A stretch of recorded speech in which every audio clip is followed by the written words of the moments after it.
Now you can listen to Radio Cayman everywhere. Everywhere. Can you hear me now? Everywhere. Everywhere. Yes, right from your Android or iPhone. Download the Radio Cayman app now on your Android or iOS phone. The Radio Cayman app is where you can listen to Radio Cayman everywhere you go. Everywhere we go, we go. Everywhere we go, we go. Find it in the Google Store, the Apple Store, or use the link at www.radiocayman.gov.ky. Yes, now you can listen to Radio Cayman everywhere. For the Record is brought to you by Vamped Motors, the only authorized Ford and Toyota dealership serving the Cayman Islands. Coca-Cola, available across the Cayman Islands from Tortuga Distributors. Accept no substitutes. Taste the feeling with Coca-Cola. Brand Source Home Gallery, inspiring luxury. West Bay Pharmacy, taking care of your health. And JN Money. From abroad to yard. Fast, affordable, convenient. Doctor's Hospital. Peace of mind is important when life happens. Doctor's Hospital, always there for you. Call 949-6066. This is For the Record with Ort Connor. Coming to you live from Radio Cayman Studio. For the record. For the record. For the record. Hear from your government officials, independents, and the opposition on issues that matter to you. For the record. Engage in an open dialogue between residents and lawmakers. For the record. For the record. For the record. Informative, impartial, insightful. This is your talk show. 1-800-534-8255. Your calls, your input. This is For the Record. And now, your host, Ort Connor. Good morning, good morning, good morning, O land of soft, fresh breezes and verdant trees. So fair. Today is Friday, the 24th day of June 2022, right here in the beautiful Cayman Islands. We hope and we trust that everyone had a restful, peaceful, enjoyable evening. Those of you who are on the roads of the Cayman Islands, whether you are a pedestrian or a cyclist, or if you are operating any type of motorized vehicle, we urge you to please, please, please be extremely cautious. Ensure that you observe the rules of the road. If you do so, then the life you save may just be your own. I want to remind you also that this segment from 7:30 to 7:45 is our birthday shout out, and those birthday shout outs are proudly brought to you by life insurance agents Michael Webster and Randall Lawson from Cayman Insurance Center. They want to remind you not to take chances with your family's future. So if you know someone who's celebrating a birthday today, or celebrated one over the past few days, or even if it is a significant event that they may be celebrating today, could be anniversary, could be 10 years on the job, could be 10 years since retirement, whatever. If you want to share that with us, please do so, and we will be providing you with the ways that you can share that information with us as well. So for those of you celebrating a birthday today, we want to wish you a happy birthday, or if you celebrated one over the past few days, a belated happy birthday to you as well. For those of you who have lost loved ones, again, we want to express our sincere condolences to you. We hope and we trust that your faith will help to carry you through these extremely challenging times, and that the memories of your loved ones will be a blessing to you as well. For those of you who are ill and are either at home here in the Cayman Islands or at a medical facility here or overseas, we wish you a speedy recovery as well. So, folks, I want to thank you for allowing Radio Cayman, and by extension For the Record, into your homes, into your vehicles, as you traverse the busy roads of the Cayman Islands, into your places of work, wherever that may be. As you know, For the Record is a show produced by the staff and management of Radio Cayman, and it is geared towards keeping you abreast of issues as they arise and play out on the local, regional, and international scene. I am your host, Ort Connor, and you're welcome to join me every Monday, Wednesday, and Friday from 7:30 a.m. until 10 a.m. during that period. Our phone lines are open. Radio voice of Silver Fox, Mr. Paula Cowell, waiting to take your calls. You can call us on our toll-free number provided courtesy of Flo. That toll-free number, 1-800-534-8255. You can also call us on 949-8037 and 949-6990. Email us at fortherecord, one word, fortherecord, at candw.ky. WhatsApp us, 925-3261, where you can send us a text message or leave us a voice note, the contents of which will be played during the course of the show. And, of course, you can follow us on YouTube simply by subscribing to Radio Cayman live stream. So let's see some of the persons who were born today, who would be celebrating their birthday today. Lionel Messi, and he was born on Wednesday, the 24th of June, 1987. Jeff Beck, born Saturday, June the 24th, 1944. George Pataki, he would have been a former governor of the state of New York, born on Sunday, the 24th of June, 1945. And if we find some more, we will certainly share them with you as well. Minda Kaling, 24th of June, 1979. I'm trying to find Solange Knowles, born the 24th of June, 1986 in Houston as well. Okay. What else are we going to share with you this morning? We're going to share with you the COVID-19 update that was published and issued on the 23rd of June. And the Public Health Department published its weekly public health spotlight on communicable and non-communicable diseases on the 23rd. And it points out that internationally, case detection continues to decline since the peak of new cases reported at the beginning of the year. However, for the first week in over a month, the weekly number of COVID-19 deaths has slightly increased by 4%. An increase in deaths occurred in the region of the Americas and Western Pacific region. Then they tell us about the Cayman Islands local trends. The case rate has declined to 532 cases here in the Cayman Islands per 100,000 population from 681 cases per 100,000 population in Epi Week 23. The number of new positive cases has fallen from 472 to 369, and the daily average of new positives from 67 to 53. The test positivity has slightly decreased from 28% to 26%. However, the number of PCR tests conducted has continued to decline by 12% to 1,467 from 1,659.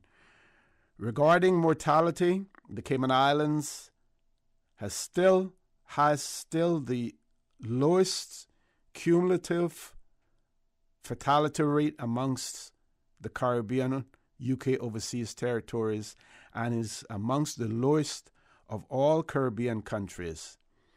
The role played by vaccination, which has been successfully implemented in Cayman, needs to be recognized when looking at the low cumulative mortality rate in Cayman. Reviewing epidemiological data throughout the pandemic and analyzing amongst cases that were hospitalized. Statistically, 56 hospitalized cases would have died if they had not been vaccinated. Hospital, as regards hospital admissions, it says 5 new admissions were registered during Epi Week 24, a decrease from the previous reporting week where 10 new admissions were reported. Of the 5 admissions, 1 was specifically caused by COVID-19 morbidity, with 4 patients detected on screening. A total of 9 patients required inpatient treatment, which decreased from 12 patients in the previous week. As far as vaccinations go, during Epi Week 24, a total of 53 children received the pediatric COVID-19 vaccine, 16 first dose and 37 second dose, bringing the total of vaccines administered to children over the last 2 weeks to 114. There were 19 adults aged 12 and older who received their first dose of the COVID-19 vaccine in Epi Week 24, and 35 adults who received their second dose.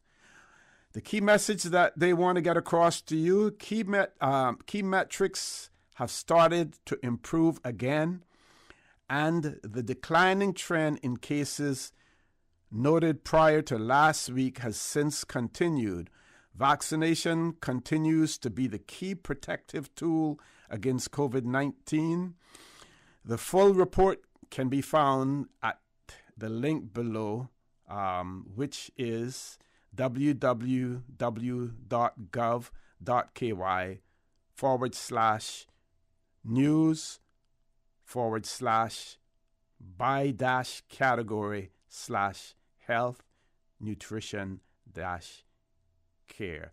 So this is a really, really comprehensive report that has been issued in this particular case. This is really the first time I'm seeing this much data being produced as well, and we're extremely, thankful, for that. I am not sure whether or not there is an underlying message that is being sent in terms of producing all of this data as well, but I would imagine that we should know a little bit more between now and between now and the end of June, which is when I believe that a review on the of the COVID-19 regulations will be taken as well. So we have a birthday greeting here. Person would like us to send birthday greetings to Miss Joan McPhail, also known as Miss Joe, celebrating her birthday. So happy birthday to you, Miss Joe. Do we have others as well? Yes, we have another one here. Happy birthday to Mike Moxham Watson. Miko Moxham Watson from Granddad Lennox and Rosemary Moxham in the Brack. And of course, Mr. Lennox Moxham. He's always listening to Radio Cayman and For the Record, and always conversing with us as well. So, Miko Moxham Watson, your granddad, Mr. Lennox Moxham, and your grandmother, Miss Rosemary Moxham, they're wishing you a happy birthday as well. And we want to thank them for that. Let's see, Paul, if we have any more before we go to our commercial break. So the first one that we had was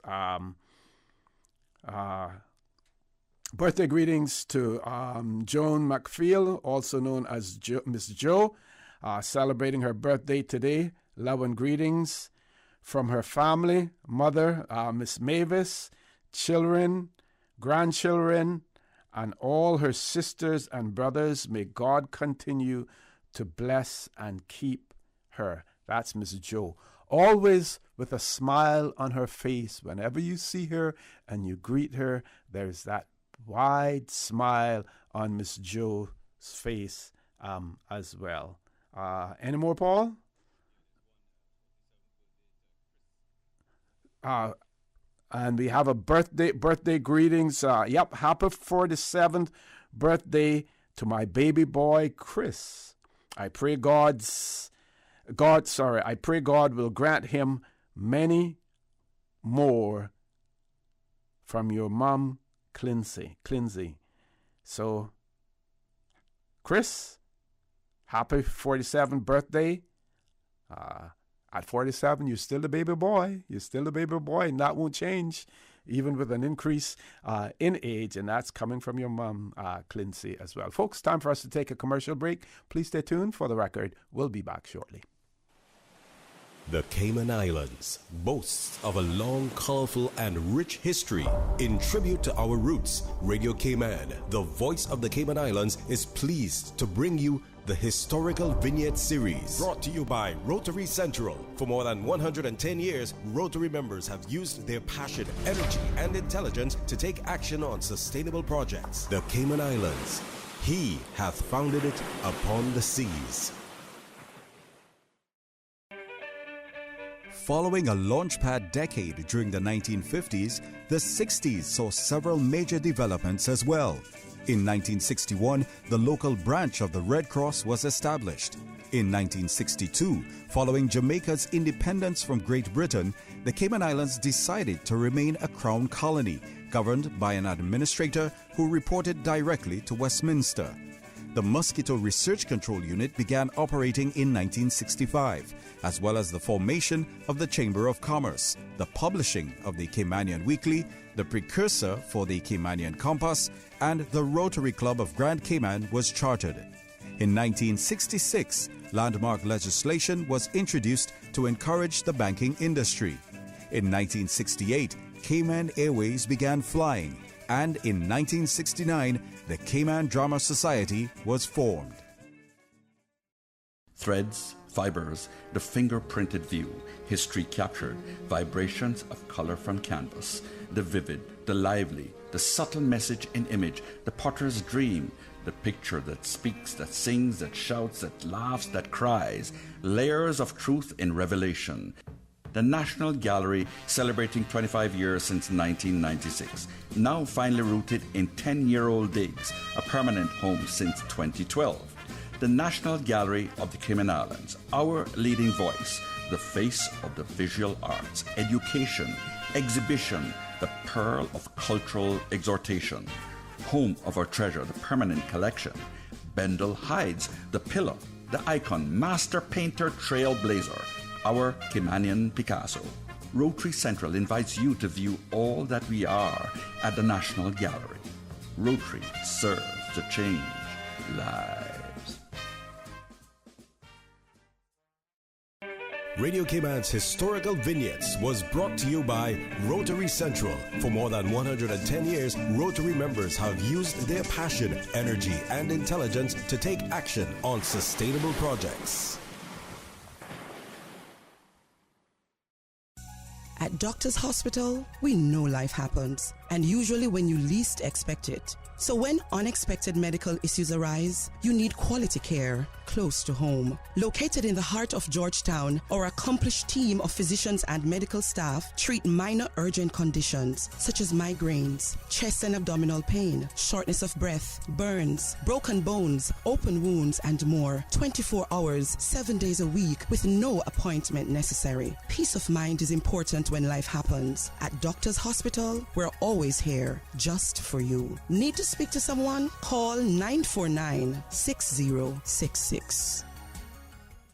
We think it's time you crossed over to a new vehicle. And with the Toyota Corolla Cross now at Vamp Motors, you have plenty of reasons to make the switch. The crossover body and hybrid engine is a sleek design in a sturdy structure with a spacious interior that opens to extensive cargo space. Stuck in traffic? The high-performance self-charging hybrid system automatically switches between gas and electric vehicle mode, helping you lower both fuel costs and carbon emissions. The Corolla Cross has full LED lighting inside and out, an integrated display audio system with energy monitor, and a dual-zone climate control system to ensure comfort for all. Test drive the new Toyota Corolla Cross Hybrid today at Vamt Motors, Walkers Road.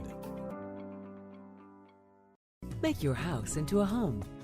Welcome to Brand Source Home Gallery, your source for premium products and a premium experience. We'll design and install your dream kitchen with crafted cabinets, complemented with elegant appliances. We'll fill it with quality houseware and cookware. Custom-designed closet and storage solutions organize and beautify any area.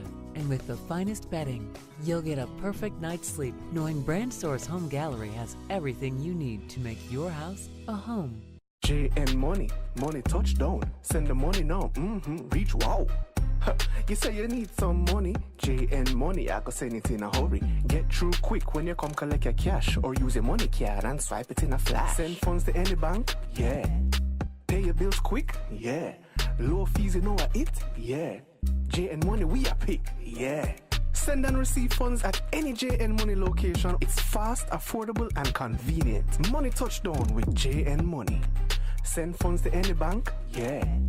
Pay your bills quick, yeah. Low fees, you know what it, yeah. JN Money, we are pick, yeah. Call 345-945-2014 for details. Available at JN Money locations across the Cayman Islands. Hi, I'm life insurance agent Michael Webster. And I am Randy Lawson from Cayman Insurance Center. Proud sponsors of the birthday shoutouts on For the Record. Whether you're another year older or just a year wiser, making sure your family is protected is a pretty wise choice. I'm Michael Webster at 925-5433. And I am Randy Lawson at 322-2145. Give us a call today to find out how you can better secure your family's future. Cayman Insurance Center, protecting you and your family so you can take back your future. System 1 loaded. 1-800-534-8255. What is on your mind when it comes to the government, independence, and the opposition? Issues that matter to you. 1-800-534-8255. Waiting to hear from you. For the Record. This is For the Record with Ort Connor. Good morning. Welcome back to For the Record. We have some more birthday shout-outs here, and you just heard the message coming from Mr. Michael Webster and Mr. Randall Lawson, Cayman Insurance Center. The birthday shout out proudly brought to you by them, and they want to remind you not to take chances with your future. So, Miss Joe, you're getting other birthday greetings as well. Happy birthday greetings coming from your uncle Edmund and Miss Karen Macfield as well. Wishing you all the best and to always keep smiling. May God bless you with many, many more. Yeah, she will always have that smile on her face as well. Also, Mr. Bruce Moore celebrated a birthday on the 21st of this month. And Mr. Bruce Moore's daughter, she is celebrating her birthday today. Happy birthday greetings coming from Miss Carrie Nixon and her family as well. Okay, now I shared with you earlier the information on COVID-19, and this email that I received goes hand in hand with that. So the person wrote, and they gave me permission to that I can call their name if I wanted to, but I won't. The person said I would be grateful if you would consider the matter which I will raise either in your discussion and even for feedback. Also happy for you to quote me verbatim. Sorry, yeah, not call their name, but quote them verbatim. Sorry, I got that wrong there. So, and I'm going to read it as it was sent to me. Person said, I was amazed this week to visit one of our larger home stores to be greeted at the door by a security personnel who asked me to remove my mask and look at the camera. I refused, stating that I am vulnerable and would also find this as an invasion of my privacy. Person writes, you will recall that the banks attempted to do this and thankfully gave up on the matter. I tried to contact a manager twice when I returned home, but gave up after not being able to reach this person. I will resume my efforts today. Person goes on to say that I can understand the need for businesses to take steps to guard against criminal behavior. However, there are limits to the steps that businesses can reasonably undertake in this regard, and common sense must always prevail. So true. As a regular customer for over 40 years, I am very concerned about this matter. Grateful for any input and feedback. And I agree with this person. My big joke was, when it came to the banks, there was a time when you couldn't, if you wore a mask to a bank, they would think that you were coming to rob the bank. Then things changed with COVID-19 and they wanted you to wear a mask. Now, I think there was another public entity, a real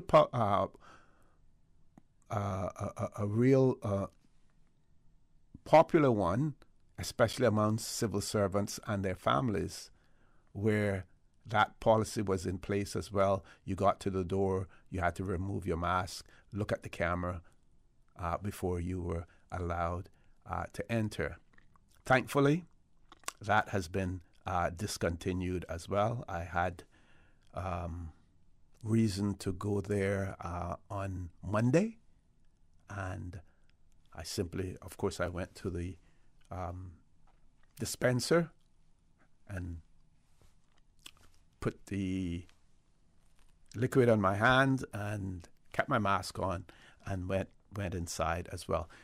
But sometimes you wonder whether or not management policy is actually getting down to those on the ground, especially security officers as well.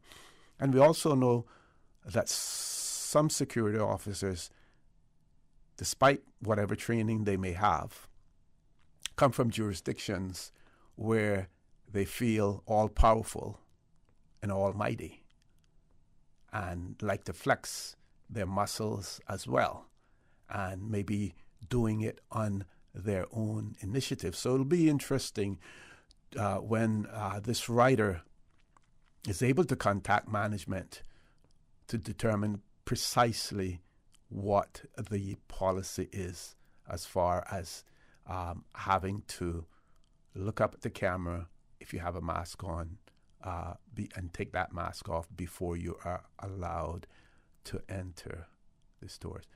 With the economic climate the way that it is, and people having to consider even more seriously how, where, and when they spend their money,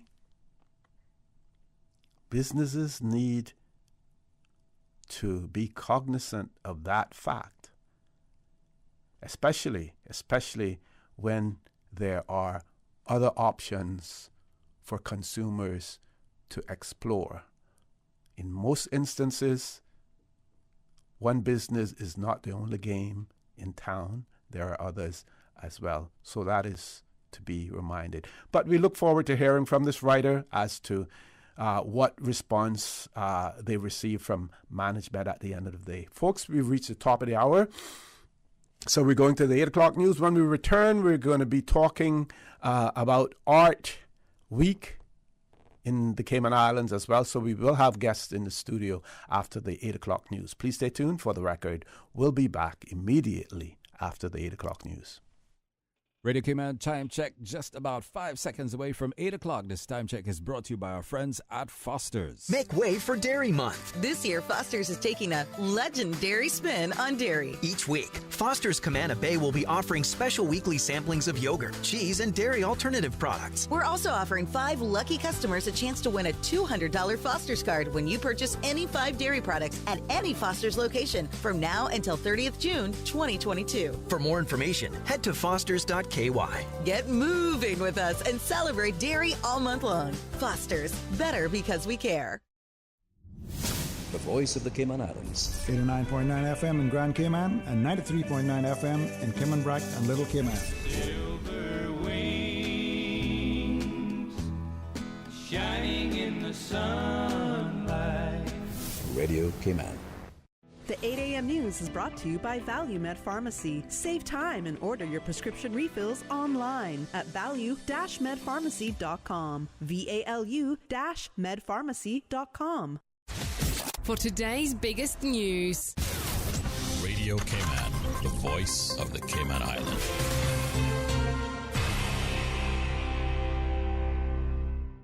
From Radio Cayman's newsroom, I'm Shanda Gallego with your latest news. The Utility Regulation and Competition Office, OFREG, commissions a value of solar study for the Cayman Islands. Here's Radio Cayman's April Cummings with more. OFREG says it has engaged RMI, a renowned renewable energy consultant working to accelerate the transition to clean energy, to conduct a value of solar study specifically to address the unique aspects of the local distributed solar marketplace. The scope of the work is intended to assess the value of photovoltaic generation from a utility and societal perspective in the Cayman Islands. The study will include impacts on the transmission and distribution grid, energy costs, address rate design, and the economic potential of local distributed solar energy systems. OFREG Executive Director for Energy Greg Anderson says the costs of producing solar power have declined over recent years, so it is important to quantify the real benefits and costs of distributed solar generation so that more solar generation can be deployed. We expect that determining the value that solar provides to the grid and ratepayers will help inform our decision-making processes. Peter Goff is the interim CEO of OFREG. This will help us as OFREG to determine a fair rate for energy that customs-owned solar systems provide the electricity grid, and it's a critical step towards helping Cayman achieving their energy policy goals. April Cummings, Radio Cayman News. His Excellency the Governor Martin Roper joins representatives from the Cayman Islands Coast Guard as well as participants from Anguilla and Turks and Caicos Islands for a very special training exercise this week. More from CIHTV's Simon Boxall. The Royal National Lifeboat Institute out of the United Kingdom led the exercise as part of training on sea rescues. Governor Roper noted that the Royal National Lifeboat Institute is a highly respected internationally and has over 200 years' experience saving lives at sea. That's CIGTV's Simon Boxall there. In other local news, Cayman Art Week continues today with a number of meet and greet events. Here's Radio Cayman's Carsley Fuller with the details. You're invited to a reception at Sandon Gallery at 5, a meet and greet reception at Pure Art Gallery at 5, and a meet and greet artist night at Caymanian Handmade Collective, also starting at 5 p.m. Then at 6, there will be a special reception, Elemental pop-up exhibition at Quayside Building. Also at 6, at the Gordon Solomon Studio, the artist is hosting a customer appreciation event. The featured event is CAW Central Art in the City, featuring gallery and studio tours. For more information, head to CaymanArtWeek.com. That is your latest local news. We now turn to the BBC with a check of international news. That's it from me. From Radio Cayman's newsroom, I'm Shanda Gallego. BBC News with Eileen McHugh. Ukraine appears on the verge of losing one of the last two big cities it controls in its easternmost region, Severodonetsk and Luhansk. The regional governor said troops resisting Russia's assault on the city had been ordered to withdraw. The British Prime Minister Boris Johnson has said his government must listen to voters' concerns following 2 crushing by-election defeats, but he added he would keep going. The Conservative Party chairman resigned, saying the government can't carry on with business as usual. The heir to the British throne, the Prince of Wales, has opened the Commonwealth Heads of Government Summit in Rwanda. In his speech, Prince Charles acknowledged growing Republican sentiment in some Commonwealth nations that currently have Queen Elizabeth as head of state. Europol says police in France, Spain and Portugal have arrested 10 people on charges of human trafficking and sexual exploitation. They're suspected of having exploited more than 100 victims, most of them Brazilian nationals. An appeals court in Switzerland has given the former Secretary-General of FIFA an 11-month suspended jail sentence for accepting bribes. Jérôme Valk was found to have illicitly taken $1.3 million from a Greek businessman linked to the award of media rights for FIFA World and Confederations Cups. Officials in Bangladesh say the floods in part of the northeastern Sylhet region have worsened again, with one river flowing above the danger level. The fresh influx of water has inundated vast areas already reeling under flooding triggered by torrential rains upstream. BBC News. The 8 a.m. news is brought to you by ValueMed Pharmacy. Save time and order your prescription refills online at value-medpharmacy.com. VALU-medpharmacy.com. Did you know that ValueMed Pharmacy has a free online prescription service? Managing your health and medical requirements has never been easier with ValueMed. Simply visit value-medpharmacy.com. That's VALU-medpharmacy.com and click the Refill Prescriptions tab on our website. Fill in the information for new prescriptions or refills and choose your preferred pickup location. ValueMed on Walkers Road or Boddentown. Then bring in your original prescription from your doctor when picking up. There's no need to stand in line and wait for your prescription. Save time and pick up prescriptions at your convenience by visiting value-medpharmacy.com. That's VALU-medpharmacy.com. Stay in touch with Radio Cayman for the latest in news and information. Follow Radio Cayman on social media, Facebook, Instagram, Twitter. Download the Radio Cayman app or log on to our website, www.radiocayman.gov.ky. Radio Cayman, your voice, your choice, your radio. Tune in every Monday through Friday at 12 p.m. for Radio Cayman's Midday Newscast. Radio Cayman, the People's Station, your trusted official source for the latest news. The 12 p.m. news is proudly brought to you by Health City Cayman Islands. World-class healthcare within your reach. Healthcare Pharmacy, caring about your health for the past 25 years. Radio Cayman's premier health show. Alzheimer's and dementia, are they the same disorder? Yeah, I think that's a very important question. For the Health of It with Tara Bush. For the Health of It with Tara Bush. Is heard on Saturdays at 9:30 a.m. and on Wednesdays at 7 p.m. Brought to you by Healthcare Pharmacy in Grand Harbor, where they care about your health. Transfer and refill your prescription online. Visit healthcarepharmacy.ky or call 947-8900. Healthcare Pharmacy, now with a new and second location in Governor's Square. The new Healthcare Pharmacy in Governor's Square is open Monday to Friday, 9 a.m. to 6 p.m. and Saturday, 9 a.m. to 2 p.m. Healthcare Pharmacy, where they care about your health.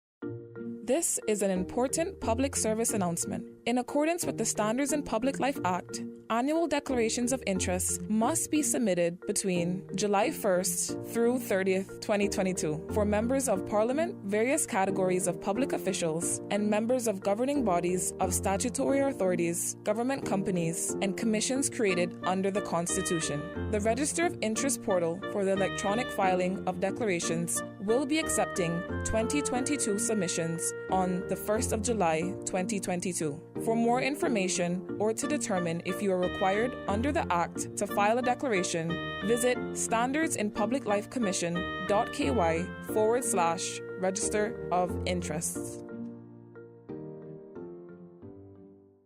89.9 Radio Cayman helps you to weather the storm during this hurricane season. One of the most crucial elements of hurricane preparedness is storm awareness. During the season, it is of utmost importance to pay attention to the latest local weather forecast, as hurricanes do not suddenly form or strike. There are various methods of advanced notification. Utilizing such may be the difference between a favorable outcome and disaster. Both television and radio serve as excellent mediums with up-to-the-minute storm path information in the wake of a hurricane. Another method of tracking a hurricane may be only arm's length away. Your smartphone or tablet can be your most valuable tool before, during, and after a storm, providing countless numbers of apps with crucial hurricane information. Many apps allow you to track storms with moving radar and satellite imagery, plus offer alerts, current conditions, forecasts, advisories, and even video. This hurricane preparedness tip was brought to you by your community radio station, Radio Cayman, 89.9 FM. The 8:12 a.m. weather report brought to you by CG Britcay, where people come first. Good morning, everyone. Hello? Hello? Oh, sorry, I was on mute. Okay, I see we have just about everyone, and of course Tom drops off, as per usual. Let's just wait a minute here. He always comes right back, and we're almost ready, and... oh, whoever's dog that is, please go on mute. Why won't it let me share my screen? Okay, looks like we're ready to start. We're like a video conference with no technical issues. CG Britcay. Good like that. All right, good morning, Cayman. Let's take a look at your latest weather. Compliments of our friends at CG Britcay. Present temperature 81 degrees Fahrenheit, but it feels like 89. Winds are out of the east-northeast at 7 miles per hour. Maximum wind gusts up to 14 miles per hour. Last night's dew point was at 75. Relative humidity 82%. Barometric pressure at 29.94 inches and holding. Light easterly winds and seas are expected to continue across the Cayman area as a high-pressure system moves over the western Atlantic Ocean and weakens. So our forecast for today, partly cloudy skies, 20% chance of afternoon showers. Temperatures will fall to the upper 80s with a heat index of 98 degrees Fahrenheit. Winds will be east to northeast at 5 to 10 knots. Seas will be slight with wave heights of 1 to 3 feet. Then later tonight, partly cloudy skies, 20% chance of showers. Temperatures will fall to the mid-70s. Winds will be light and variable. Seas will be slight with wave heights of 1 to 3 feet. We're presently at a high tide. Low tide will be at 1:21 this afternoon. High at 8:07 this evening. For tomorrow, low tide is at 2:19 a.m. High at 7:19 a.m. Low at 1:54 p.m. and high at 8:44 p.m. Sunset this evening, 7:05. Sunrise for Saturday at 5:50. Outlook is for similar weather conditions through Sunday morning. That's your latest weather right here in your Radio Cayman. The 8:12 a.m. weather report brought to you by CG Britcay, where people come first. Good morning, everyone. Hello? Hello? Oh, sorry, I was on mute. Okay, I see we have just about everyone, and of course Tom drops off, as per usual. Let's just wait a minute here. He always comes right back, and we're almost ready, and... oh, whoever's dog that is, please go on mute. Why won't it let me share my screen? Okay, looks like we're ready to start. We're like a video conference with no technical issues. CG Britcay. Good like that. During these unprecedented times, Radio Cayman, the voice of the Cayman Islands, is pleased to bring you the Cayman Strong Series. The Cayman Strong Series is brought to you by Encourse Cayman. Visit encourse.ky to view a full list of wellness services and their qualified team.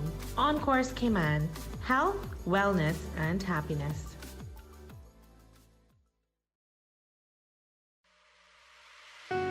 Achieving your goals is a very rewarding feeling, but at times can feel very frustrating, especially if and when we miss our target. As you approach your goals in life, set yourself up for success. When setting goals, adjust as necessary. When goal setting, anticipate ups and downs. Often it will be easier to stick to some goals than others, so allow yourself to have some flexibility in your approach and assessment. Continue to dream and adjust the end game to maintain interest and motivation. Ask yourself, is this really my goal? If it is a goal imposed by others, then consider what may be in it for you. Why would you do this? There is always the option not to do it. Figure out why you're doing it and then go for it. Change your thinking. and change your life. During these unprecedented times, Radio Cayman, the voice of the Cayman Islands, is pleased to bring you the Cayman Strong Series. The Cayman Strong Series is brought to you by OnCourse Cayman. Visit oncourse.ky to view a full list of wellness services and their qualified team. OnCourse Cayman, health, wellness, and happiness. These days, feelings of loneliness, anxiety, stress, and depression can be overwhelming. Just know you are not alone. OnCourse Cayman offers private mental health services for children, teens, adults, and groups. Visit oncourse.ky to view a full list of wellness services and their qualified team. OnCourse Cayman, health, wellness, and happiness. The traffic report is brought to you by Subway. Planning a meeting, event, or office celebration? Visit subway.ky to place your catering order today.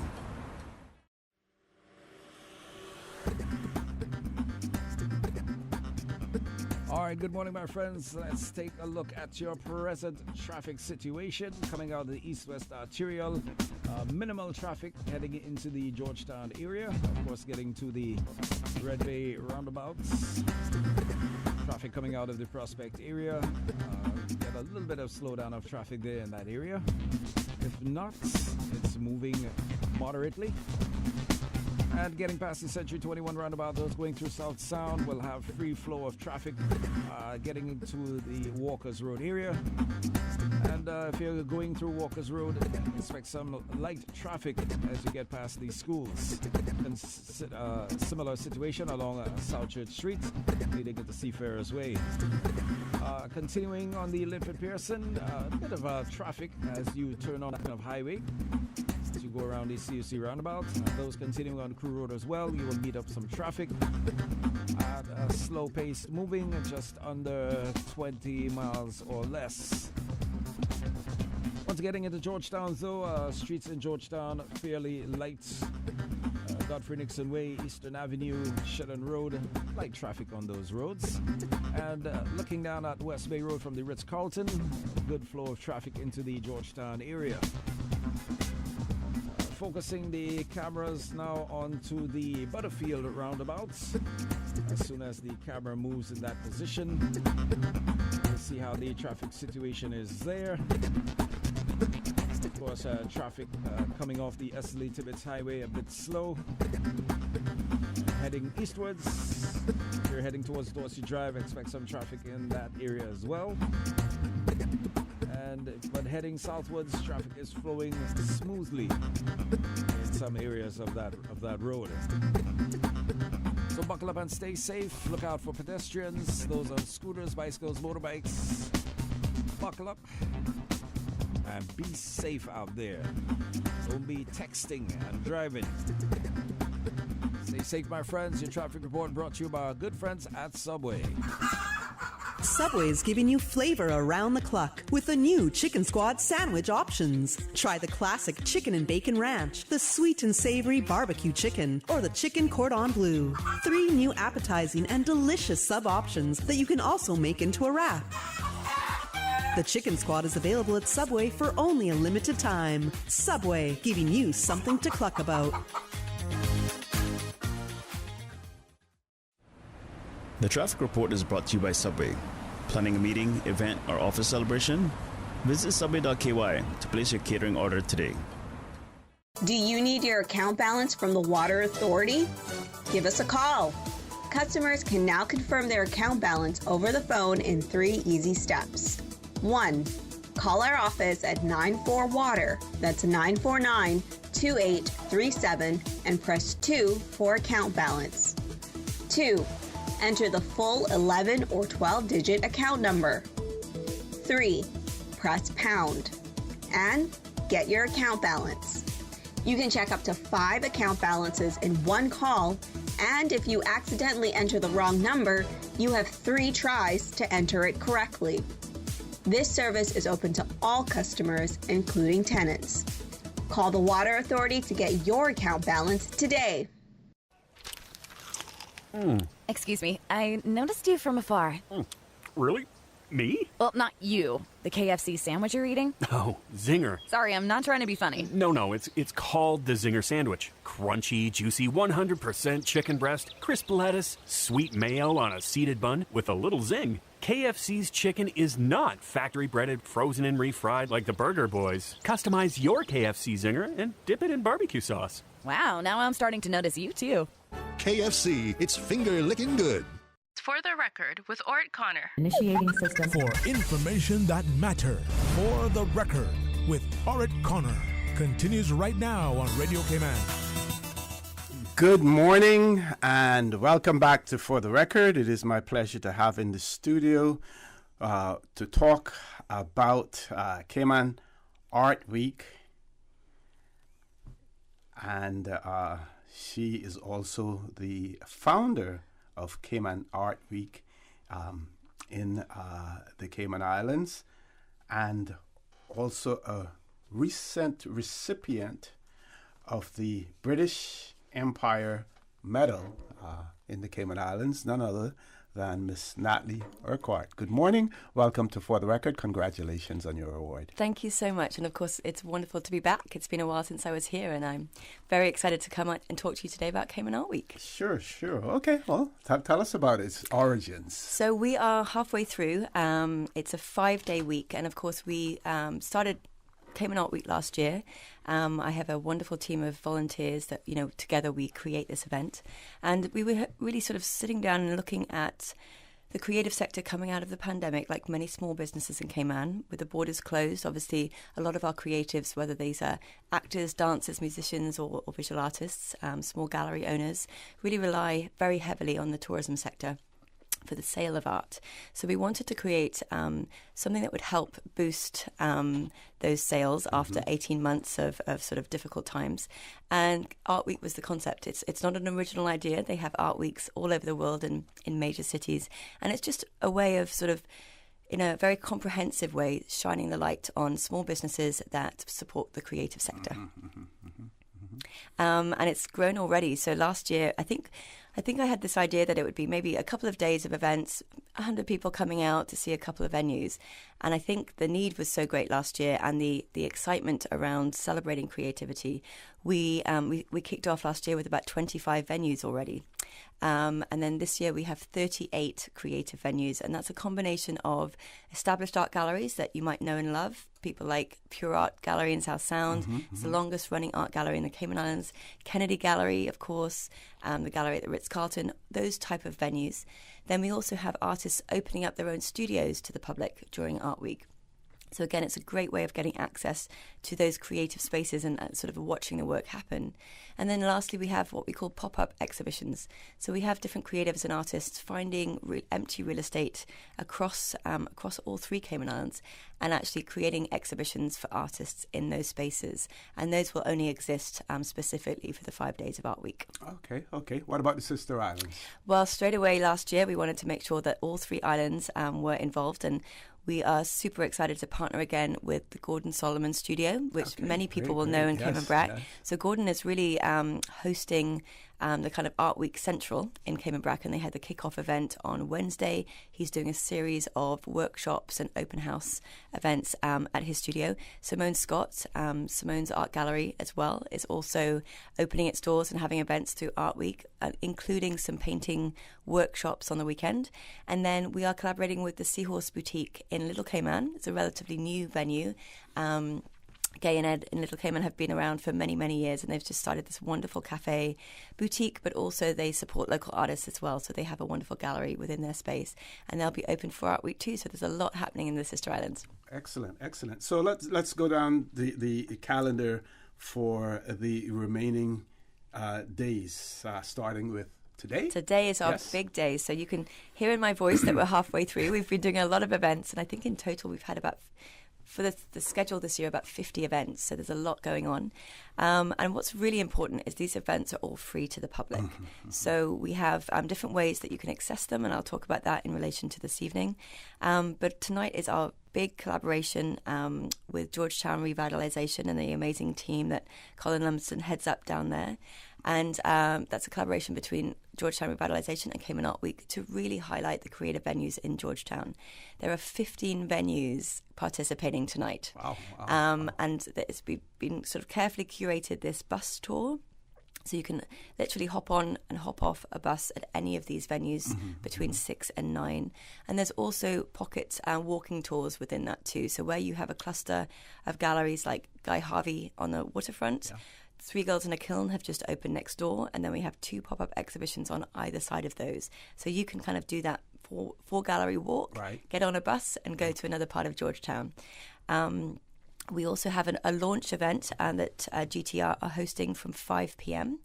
And that is going to be taking place in the car park of Monaco Towers, so just adjacent to Heroes Square. Come on down, get your maps, get to know what's happening for the evening, and then the buses will be leaving that venue at 6 p.m. and then really running about every 15 minutes between the 15 venues. Sounds exciting. Sounds extremely exciting. What type of turnout are you expecting, for this based on experience? This is only year 2. So last year we were really quite overwhelmed by how many people. Really? I think we had about 500 people come out. Wow. And of course, each of the individual venues are hosting their own special event. So someone like Al Ebanks, who's got the most wonderful studio, will be hosting 4 different artists, and he's got music, he's got dance, he's got fashion in his venue. So it's a lot more than visual art on the wall. There's a lot of happenings and creativity coming out of the woodwork. Parcel 110 is another one. I think a lot of people have gotten to know Parcel 110 in the last year. It was relatively new when we launched Art Week last year. And they have music. They've had spoken word performance this week. And they have 2 group exhibitions on over 2 floors. And that's on Cardinal Avenue in the old, I think it was Royal Bank building. There's a government building there too, so it's just above the Mac shop. And then the traditional studios like Sand on Feet. Of course, we lost Carolyn Whitney, C.E. Whitney, the artist, this year. And her family are going to be hosting a legacy celebration tonight in her beautiful studio. It's a wonderful chance to see the sort of survey of her work. So that's going to be a very special evening. And then we have literally pop-ups all around town. Crucial Ink Gallery are hosting a big group of artists, and again, probably a fashion show and music like they did last year. And most of these venues will be providing some kind of refreshments as well, so people can stop as long as they want. They can pop in and then go on to the next one. It's completely up to the public to navigate this the way that they'd like to. Okay. Now, any artwork will be offered for sale at any of these venues as well? Yes, so that's such a great question. Art Week is really designed specifically around the kind of commercial side of the art sector. We have so many great creative venues in Cayman and national venues like the Culture Foundation, National Gallery, National Museum, but those are museums, so they don't sell work. And Cayman Art Week is designed to really help the other side of the creative sector come together and get visibility. So there will be artwork for sale in all of these venues. That doesn't mean you need to buy something, like to get in to buy something. Right. So we're just encouraging people to explore, to get to know the artists. It's a really great way to say, I'm not quite sure what kind of art I like yet or which local artists I want to support, but I'm going to go round, almost like taking a cruise ship around the Caribbean. I'm not sure which country I want to go back to have a long holiday at, but I'm going to sort of discover what's out there. So Georgetown tonight is a fantastic way to get to know the city at night. You know, there's so much happening with Georgetown Revitalization now. It's really bringing Georgetown back to life. And this is a great way to get out there and see who's out there. And of course, these venues are open. Many of the established venues are open during the day as well, all year round. So you can pop in this evening. The artists will be present, which is a really special aspect of Art Week. Yeah. Talk to them about their work, get to know who they are, and then come back again, you know, during the day when you've got more time as well. So there's a lot of different ways of exploring and getting to know the creative sector tonight and supporting local artists. And let's remind our audience the hours for it tonight. So the kick-off launch party, if you want to come out, is 5 p.m. At Monaco Towers, just adjacent to Heroes Square. We have the buses going from 6 till 9 p.m. And again, they're really shuttle buses where you can hop on, hop off at any one of those venues. If you want to go on to CaymanArtWeek.com, you can find the maps to download, and there will be printed maps at the Monaco Towers party. So I recommend you start there, pick up the collateral, and then walk around following the maps and the lists of venues. And there's a great team down there with Georgetown Revitalization that will be there. The Art Week team will be there as well. And there's so much to do and see. So it's a marathon. Definitely wear comfortable shoes and get out and have some fun this evening. And any COVID-19 protocols that have to be adhered to? Of course, we're recommending if you're inside at these venues, wear masks, and there will be hand sanitization out there as well. A lot of them are open air outdoor events as well, so that'll be great. On the buses, of course, we are recommending masks definitely, and you'll be sanitizing your hands before getting on. And we just ask that people continue to be aware of this and stay safe with these events tonight, because there will be traffic out there. Certainly. Okay, we're going to take a commercial break. Folks, please stay tuned. We will continue the conversation with Miss Natalie Orchard, tight tongue there, about Art Week here in the Cayman Islands and what's taking place today, tonight, Friday, as well as Saturday and Sunday as well. So please stay tuned. For the record, we'll be back shortly.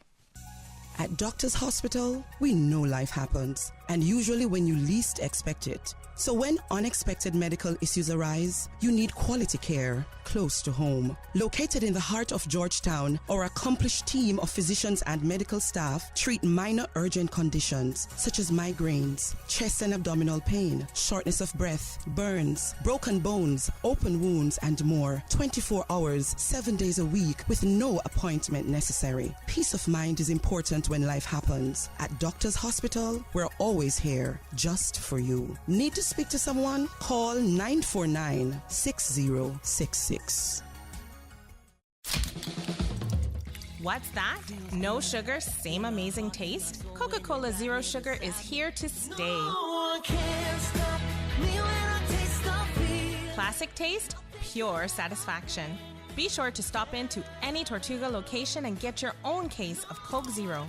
Or grab an ice-cold one straight from the cooler. Brought to you by Tortuga Distributors Limited. Coca-Cola, taste the feeling, Cayman.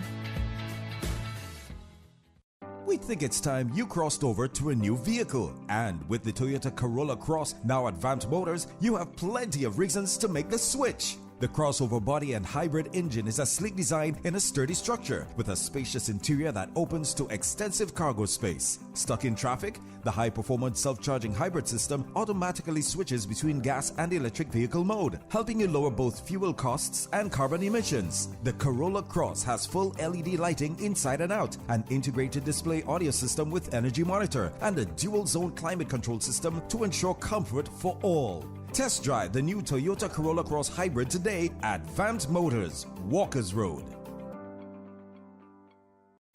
Ransomware, DDoS, malware, phishing. If you don't know what those mean, you're not alone. But if you aren't protected against those cybersecurity attacks, then your business is at risk. Don't leave your data or your business vulnerable. Get Digicel Business Protect. Simpler, smarter cybersecurity. Visit our website, www.digicelbusiness.com, to request a callback or call us now on 623-2499. To celebrate Her Majesty the Queen's Platinum Jubilee, you are invited to plant a tree for the Jubilee. We need you, yes you, to leave your green mark on our Cayman Islands. Perhaps a mango tree, a little guinea, or mahogany. Register your tree and leave your green print at www.gov.ky/National Tree Planting, or follow them on Facebook and Instagram. Plant a tree for the Jubilee. Proudly brought to you by the Cayman Islands Government, Ministry for Sustainability and Climate Resiliency. Let's green Cayman! System 1 loaded. 1-800-534-8255. What is on your mind when it comes to the government, independence, and the opposition? Issues that matter to you. 1-800-534-8255. Waiting to hear from you. For the Record. This is For the Record with Ort Connor. Good morning and welcome back to For the Record. It is my pleasure to have in the studio with me this morning Miss Natalie Orchard, who is the founder of Art Week here in the Cayman Islands. She's also the recent recipient of the British Empire Medal. We're talking about Art Week here in the Cayman Islands. If you have any questions or observations or experience, if you were one of those who experienced last year's Art Week, call. Tell us about your experience, or if you're one of those entities who participated in it, let us know. Call in and let us know about your business, as well. So we're going to continue. If we have more to talk about today's event. Today and then tomorrow. Yep, and then tomorrow. But I also would want to inquire, what do you have in offer for budding artists, young budding artists? Great question. Well. Thank you for that. So this year we were excited to have our own venue as the core hub, which is at Cayman Bay and graciously being gifted by one of our lead partners, Provenance Properties Cayman Islands. Mm-hmm. And we have a sort of a great critique series. So if you're a young artist or a student, and we sent out a lot of information to local schools about this. Come on down to the hub, which is just opposite the next chapter, literally opposite the Paseo. And we're offering free portfolio critiques or portfolio reviews. That's a review of the artwork and some feedback from educators or very established artists, and also some career advice. So if you're thinking about going to the arts as a profession itself, or looking at ways that you can do that is sustainable, like what type of businesses you might want to look at. We're going to be there every day now till 6, today and tomorrow, for those, and they're completely free, and we're really encouraging students. I say emerging artists, but if you're a mid-career artist and you need a bit of a support and development, we're there to talk to you. And it's a great chance just to get some feedback about your work. We often don't have those structures in place locally because we don't have art schools and things like that. Of course, the National Gallery has been doing that for many years as well, but it's a great chance to come out and do that. And that it's being supported by the Ministry of Youth, Sport, Culture and Heritage, whose priority obviously is to develop and create and recognise talent of all types, and in this case, the arts and creativity. Okay. Now, this is an aside to it, but do we offer any scholarships here in the Cayman Islands for art, for artists? So the government now do. It's been fantastic to see. I've been very honoured to be in a lot of those interview committees for young people, and it's been amazing to see how many young people are starting to look at creative careers. I think maybe 10 to 15 years ago, those were specific to things like marketing, which we knew then would convert into a very clear career path.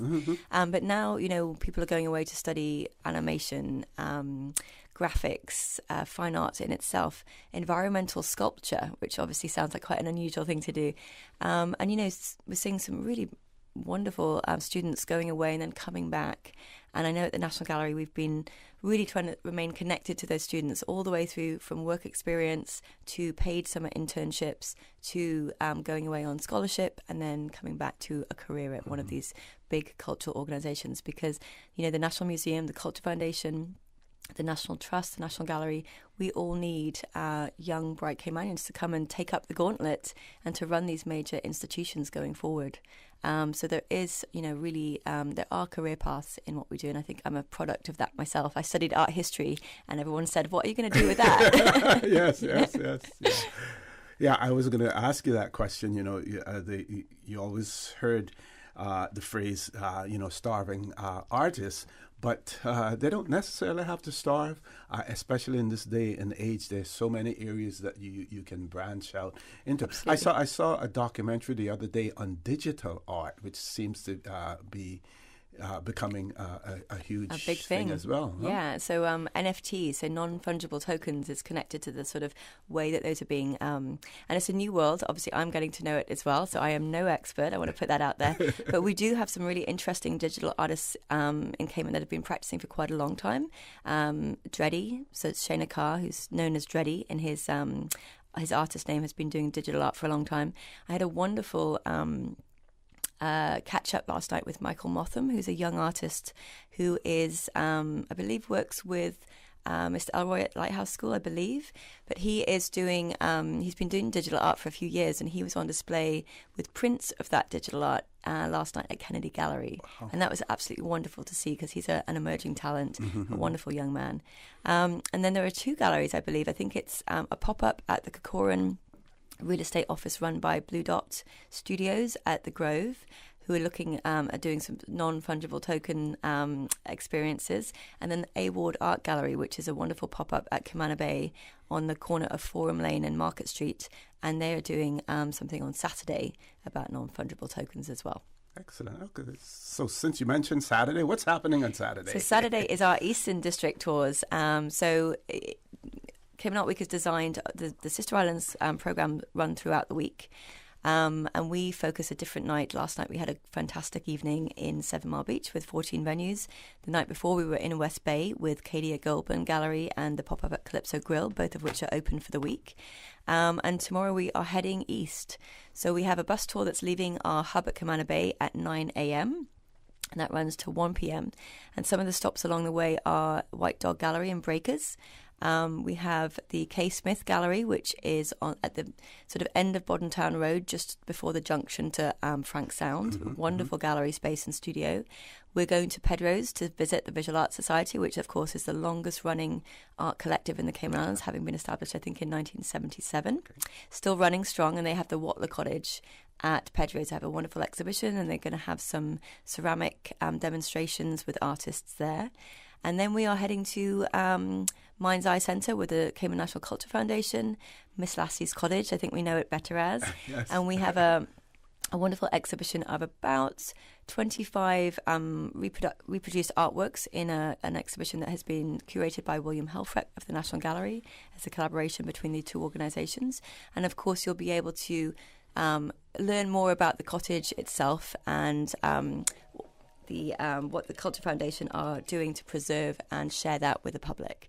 So we'll be wrapping up then at Pure Art Gallery, which is the longest running gallery in the Cayman Islands, I believe. So there's a lot going on in the morning. That's between 9 and 1.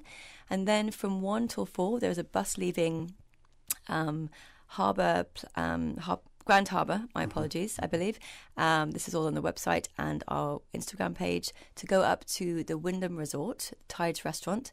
They have a wonderful group exhibition with artists like Nasara Suku-Shalette, Randy Shalette, Kerwin Ebanks, and that will be on between 1 and 4 in the afternoon for anyone that's already up east, but you can also access that via this bus tour. Okay. So lots and lots going on. Now, you did mention how persons can get information. Let's repeat that to the public as well. Definitely. So we have a great website, CaymanArtWeek.com, and the website is also designed to highlight, we have pages for every single one of these venues with the Google Map locations, phone number, email and website. So it's really a comprehensive space throughout the year to find out what's going on in the local art scene. You can find out on our events page the full list of these events, and there are links to more information about the bus tours and also downloadable PDFs about maps and how to find things. I would recommend everyone follows, if you're on social media, follow Cayman Art Week on Instagram or Facebook, because a lot of that content is being uploaded throughout the day, so it's actually a really easy place to access a lot of that information, including the wonderful maps for Georgetown Revitalisation this evening, Art in the City, that have been created by Not Your Standard Agency. Really fun, engaging maps that make it very, very easy to access all of these venues tonight as well. Okay, we're going to take a little bit earlier than usual commercial break, but I know that you want to acknowledge some of your sponsors and everything before you leave, but we also want to talk a little bit about the fact that last year the travel situation to the Cayman Islands was quite different than what it is now, and you spoke about a participation of about 500 persons and what the expectations may be this time around, the mere fact now that more people are able to travel to the Cayman Islands as well. So folks, please stay tuned. For the record, we'll be back shortly. What's that? No sugar, same amazing taste? Coca-Cola Zero Sugar is here to stay. Classic taste, pure satisfaction. Be sure to stop into any Tortuga location and get your own case of Coke Zero. Or grab an ice-cold one straight from the cooler. Brought to you by Tortuga Distributors Limited. Coca-Cola, taste the feeling, Cayman. Are you feeling sick, but don't feel ill enough to go to the doctor? Ask your pharmacist for advice. Here at West Bay Pharmacy, our pharmacists have been trained to offer helpful, easy-to-understand advice on the treatment of everyday minor ailments for yourself and all the family. Anything from headaches, cough and sore throat, to cold sores, our pharmacist will know when medical help is needed and will not hesitate to refer you to your doctor if your symptoms demand it. Like doctors, our pharmacists have a professional code, which means all personal information you give them will be treated in the strictest confidence. Visit us today at West Bay Pharmacy, where we care about your health. Hi, I'm remodeling our bathroom. I have a few questions. Sure. What are some ideas to make my bathroom feel larger? How do I know if I'm picking the right vanity? How do I choose a new toilet or a new countertop? Also, the lighting is terrible. Can I put a window or a skylight? And do I really need an exhaust fan? You've come to the right place. At Brand Source, we custom design kitchen and baths, and our talented design team can help answer your questions. Whether you're looking for a modern, functional family bathroom or a luxurious personal retreat, we'll help create that beautiful space that makes your home yours. And if you're in a rush for a new look and have a limited budget, our ready-to-install bathroom vanities, built with solid wood and countertops of the finest materials, are a quick and easy remodeling solution. For the very best in custom-designed kitchens and baths, visit Brand Source Home Gallery on Dorsey Drive, Industrial Park, Cayman's Kitchen and Bath Center. JN Money, money touchdown. Send the money now. Reach wow. You say you need some money, JN Money, I can send it in a hurry. Get through quick when you come collect your cash, or use a money card and swipe it in a flash. Send funds to any bank, yeah.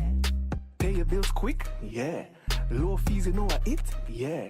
JN Money, we are pick, yeah. Send and receive funds at any JN Money location. It's fast, affordable, and convenient. Money touchdown with JN Money. Send funds to any bank, yeah. Pay your bills quick, yeah. Low fees, you know what it, yeah. JN Money, we are pick, yeah. Call 345-945-2014 for details. Available at JN Money locations across the Cayman Islands.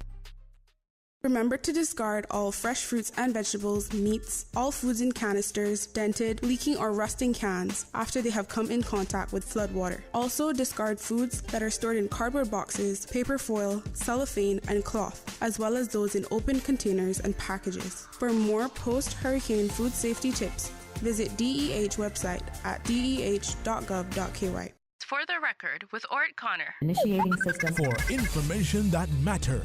For the record, with Ort Connor. Continues right now on Radio Cayman. Good morning and welcome back to For the Record. We're in the last leg of this segment with Miss Natalie Orchard, the founder of Art Week here in the Cayman Islands and also recent recipient of the British Empire Medal. So I know you want to talk about, the sponsors, but hopefully, and I think you're quite enthusiastic about the level of participation that you will have during this Art Week as well. And I believe we have probably more tourists on the island now who, if they're interested in participating, and some people believe that they just come here for the sea and the sun and the sand. But I know that if I travel and if there's a bike event or something taking place, because of my interest in that, I without having planned it, I would gravitate towards that as well. So that could possibly happen here as well, huh? Absolutely. And I think the concept of cultural tourism is not new. It's been around for a while. And I know the Department of Tourism have been exploring more and more ways to highlight the amazing cultural sites, heritage sites, and products that we have in Cayman. So it's been great to be part of that conversation now with them for a few years via the National Gallery and the other roles that I play.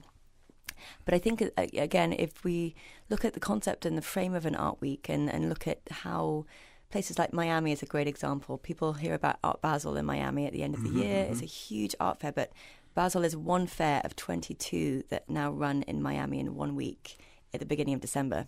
So talk about marathons. You need a lot of vitamins to get through that.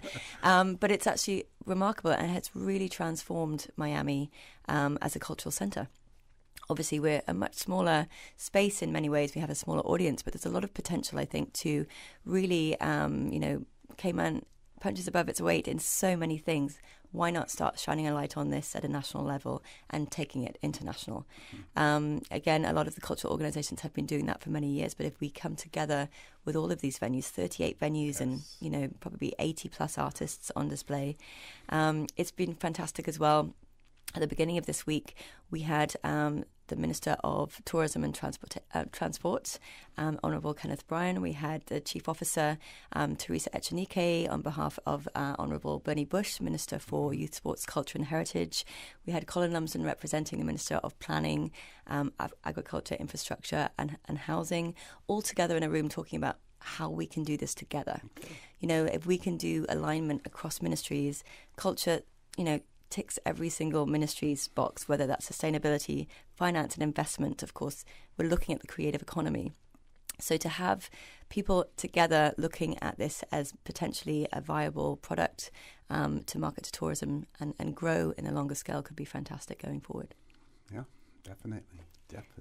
And Aisha, I will add to that too, that we have so many young people that are interested in this. If you think about the world being very digital, we talk about young people having their phones. They're often doing very creative things on those phones. It's, you know, and I think we do need to create more creative infrastructure for these types of industries as they start blossoming.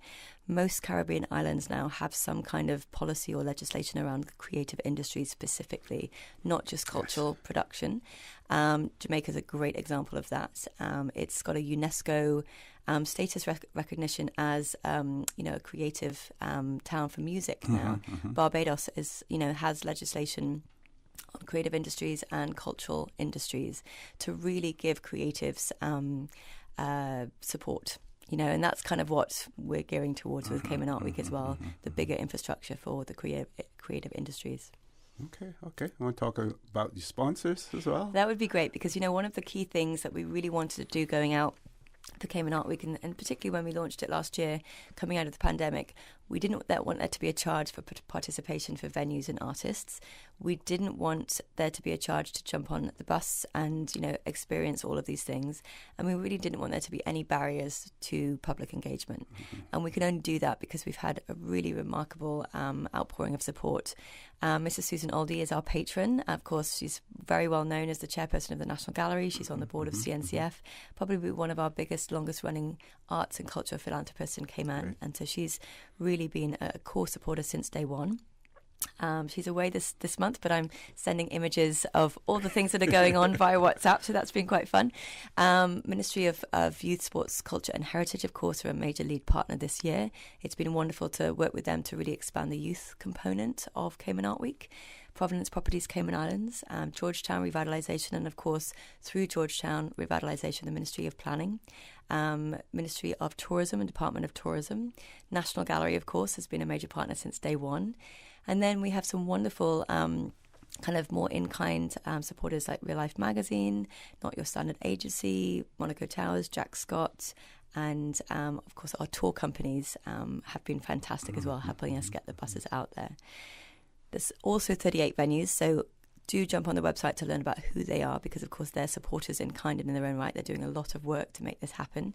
And then everyone that's coming out and experience art or buying art, you're our supporters too. So thank you for supporting local artists and really helping their work continue to flourish in the Cayman Islands. Okay. Any advice that you have for persons who may not want to jump on the bus, but have other means of transport to get to if they wanted to select which ones they wanted to go to?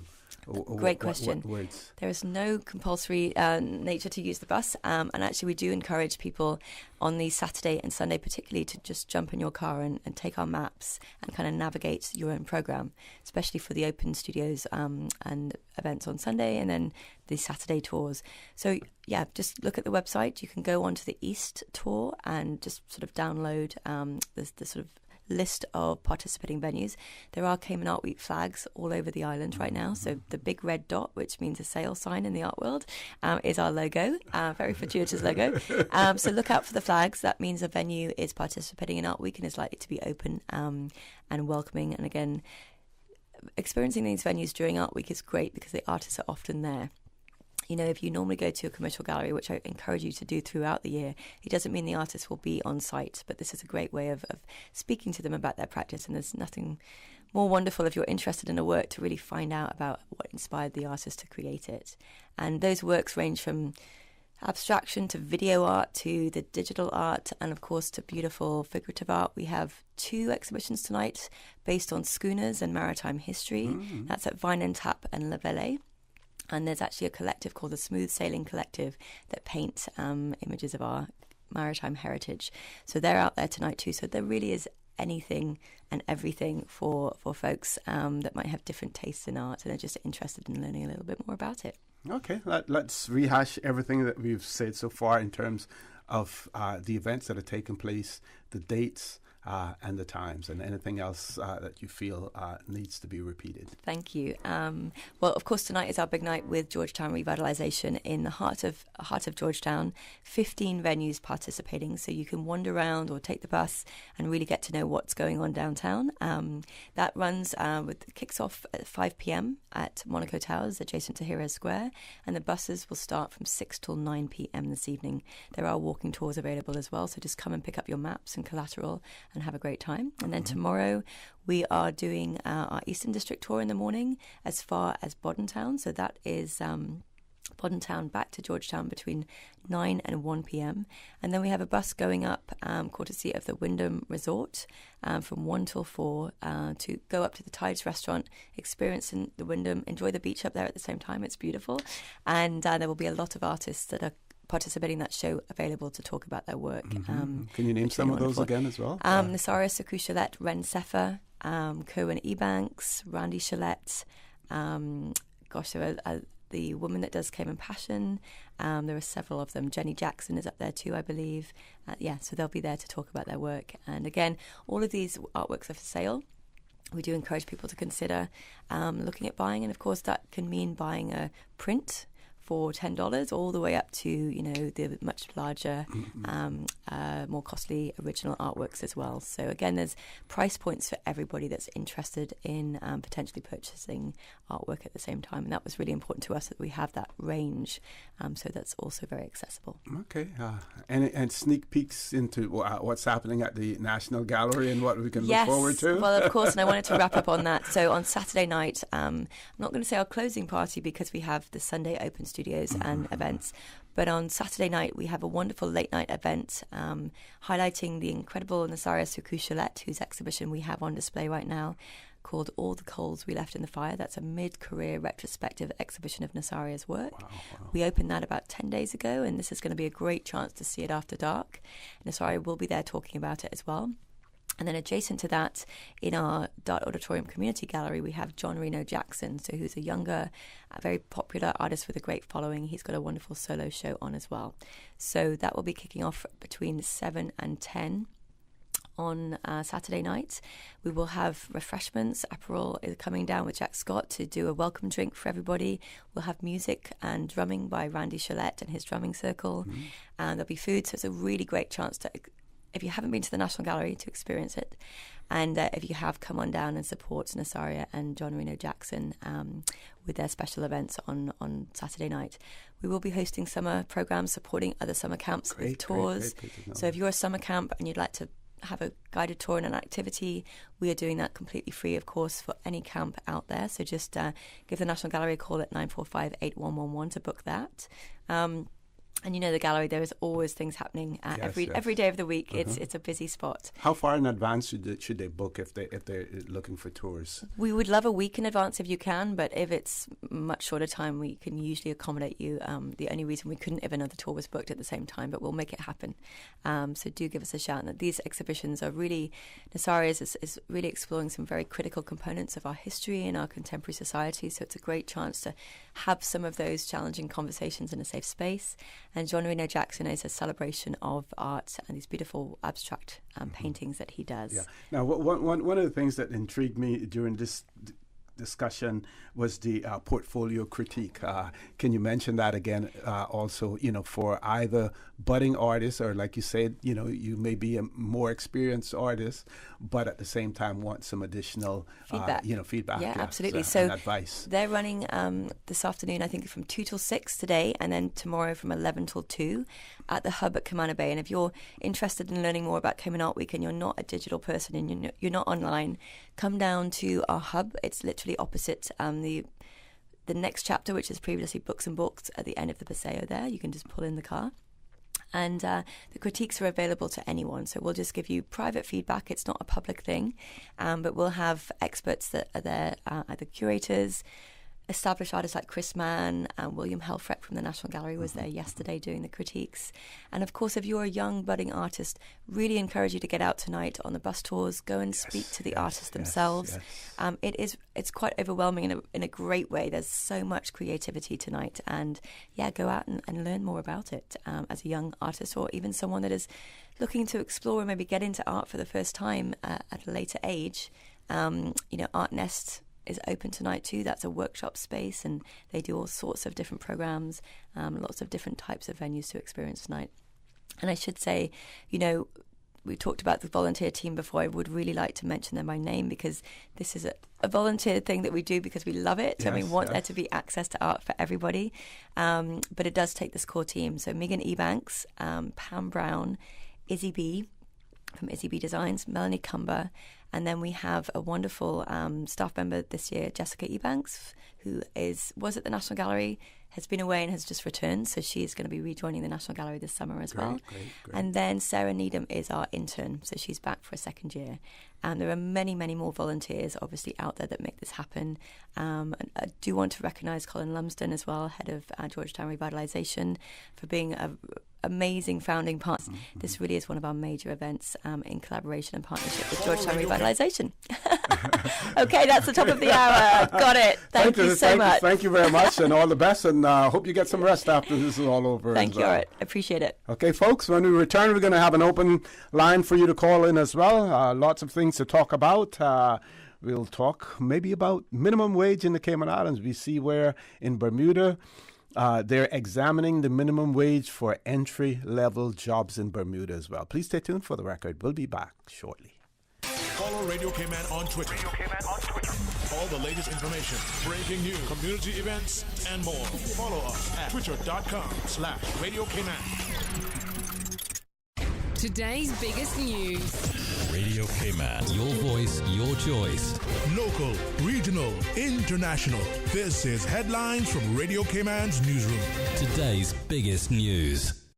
All is calm at the Customs and Border Control Detention Center following Wednesday's, quote, tense situation with the migrants housed at the center. The CBC reports additional migrants have contracted the chickenpox virus, and the Breaker Civic Center where they are isolating is currently at capacity. Upon the advice of public health, further segregating the population at the detention center is no longer necessary at this stage as the virus runs its course. The CBC says any migrants showing signs of illness are under the care of public health, and treatment is provided as necessary.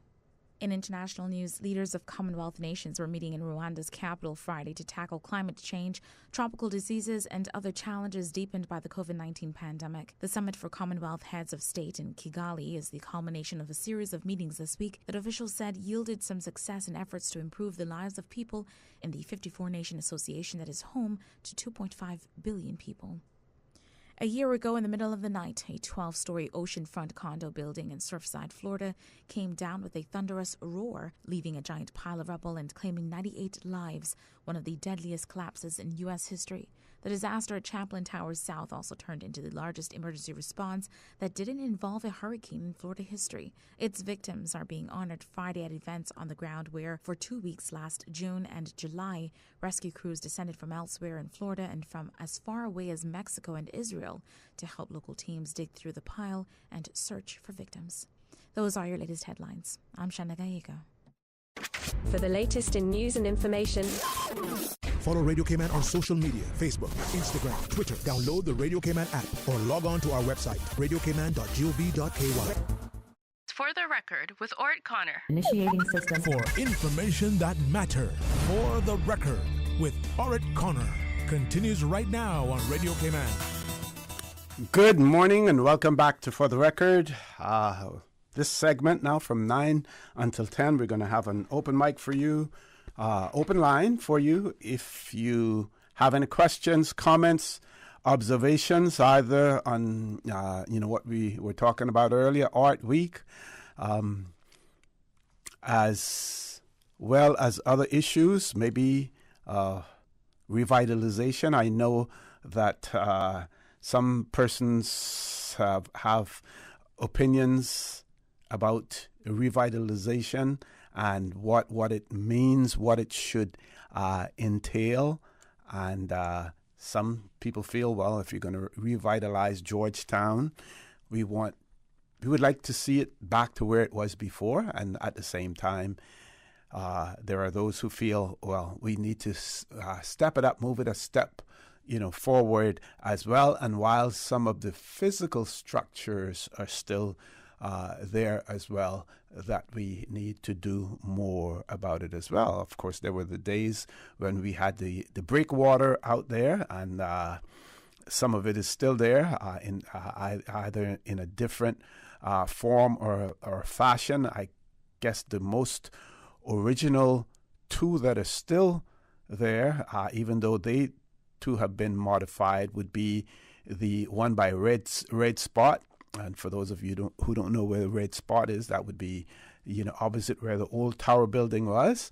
And the other one would be opposite Bush's Theater, Mr. Berkeley Bush's Theater. And I think that's a shopping plaza in that area now. And right next to, I forget the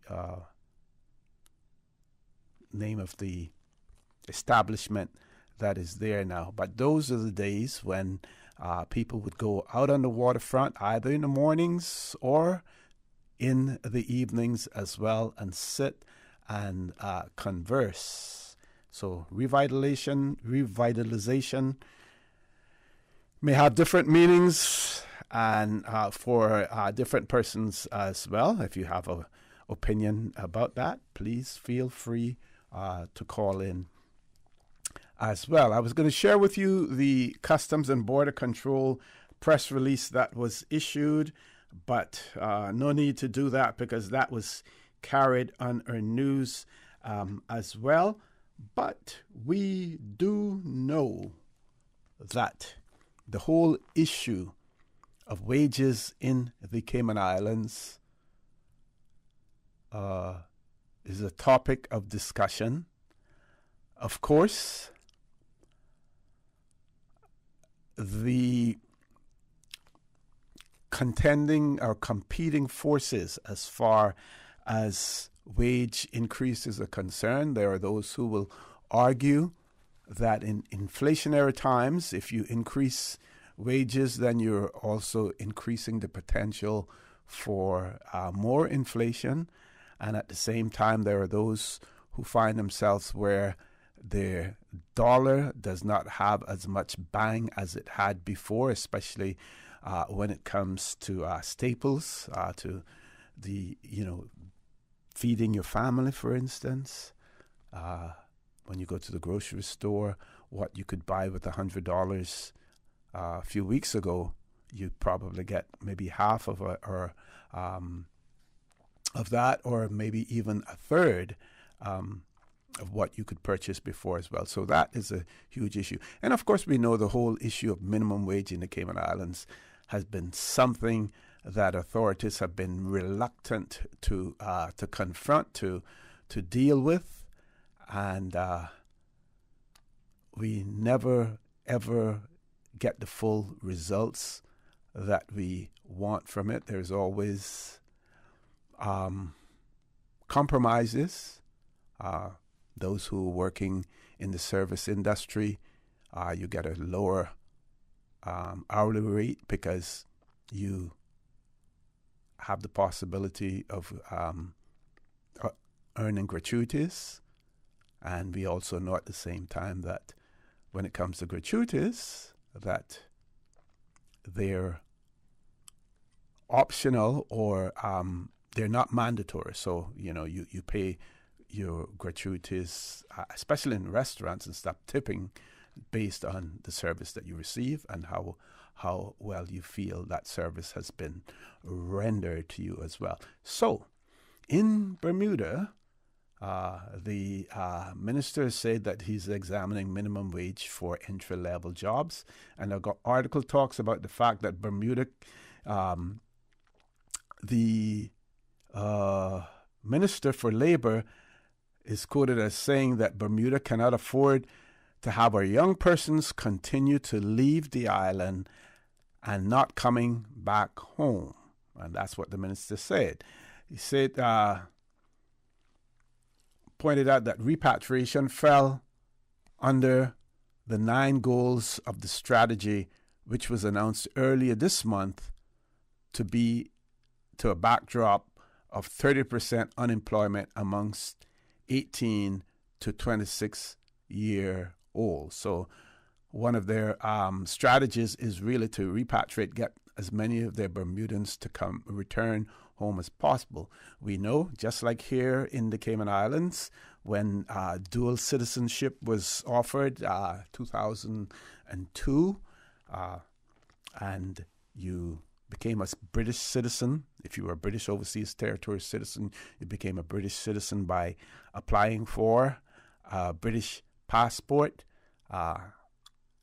Some persons who found themselves challenged and were struggling decided to relocate to the United Kingdom. So Bermuda is looking and trying to repatriate those Bermudans back to Bermuda as well. And they, of course, have their strategy online.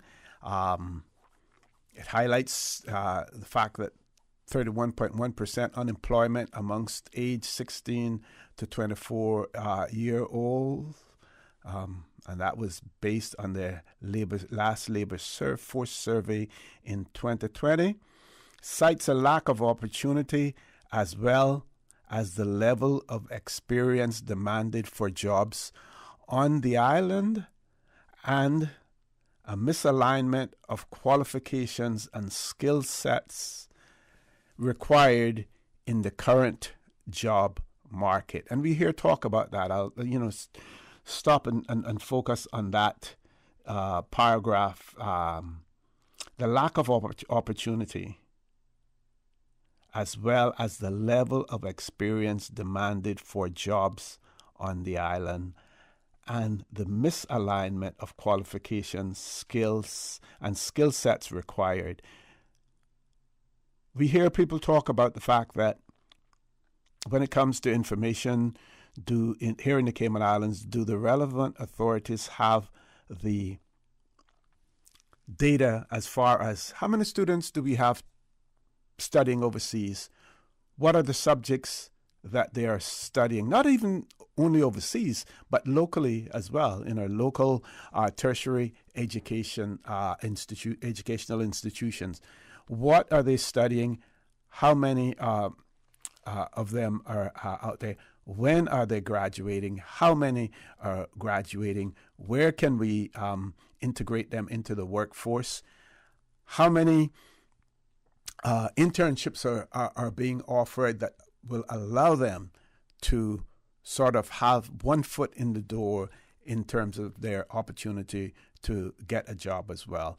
And we all say that we live in a very, very small community, population of what they say, over 70,000.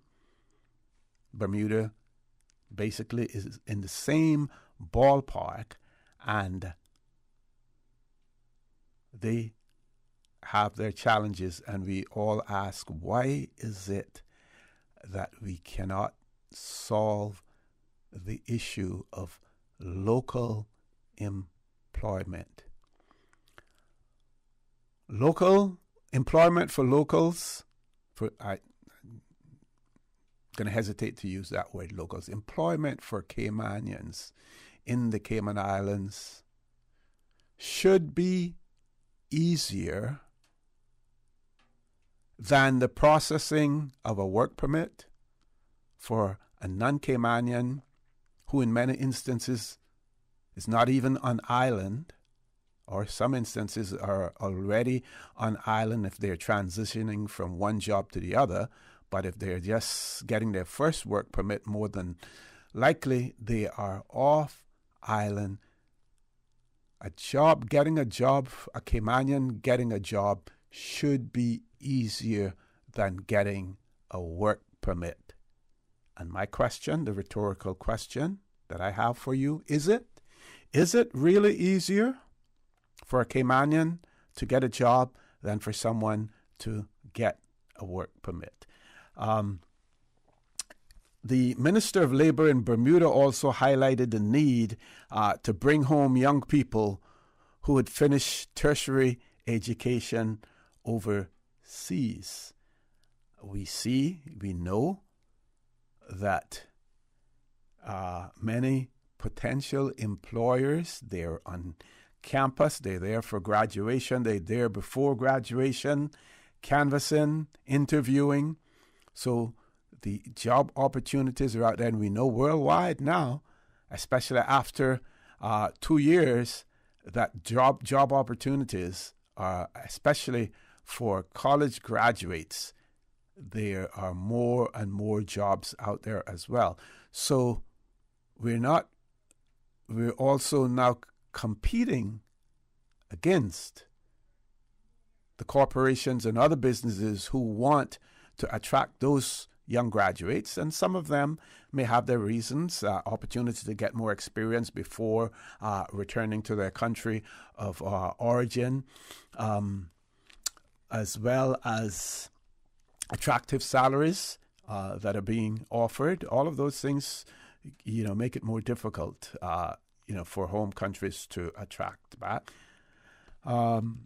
So he says we want to ensure that we improve that, but that particular goal is fluid. He also said that there was scope for a review of legislation affecting young people, as well as some type of social protection for them, ahead of them making the decision that Bermuda is not for them and going overseas. Mr. Hayward emphasized that there were no immediate answers to the loss of youth to other jurisdictions, but that the government's message was, we value them. Responding to a question from the audience on retaining young people in view of the cost of living, Mr. Hayward is quoted as saying, over the next few weeks, you will hear the government's strategy as we try to tackle the cost of living as much as possible.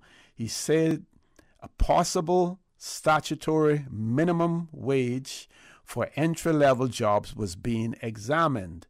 He said that the ministry was also planning to announce an expansion of the government's summer employment program next week through additional funding. We also know that here in the Cayman Islands that summer employment is offered as well.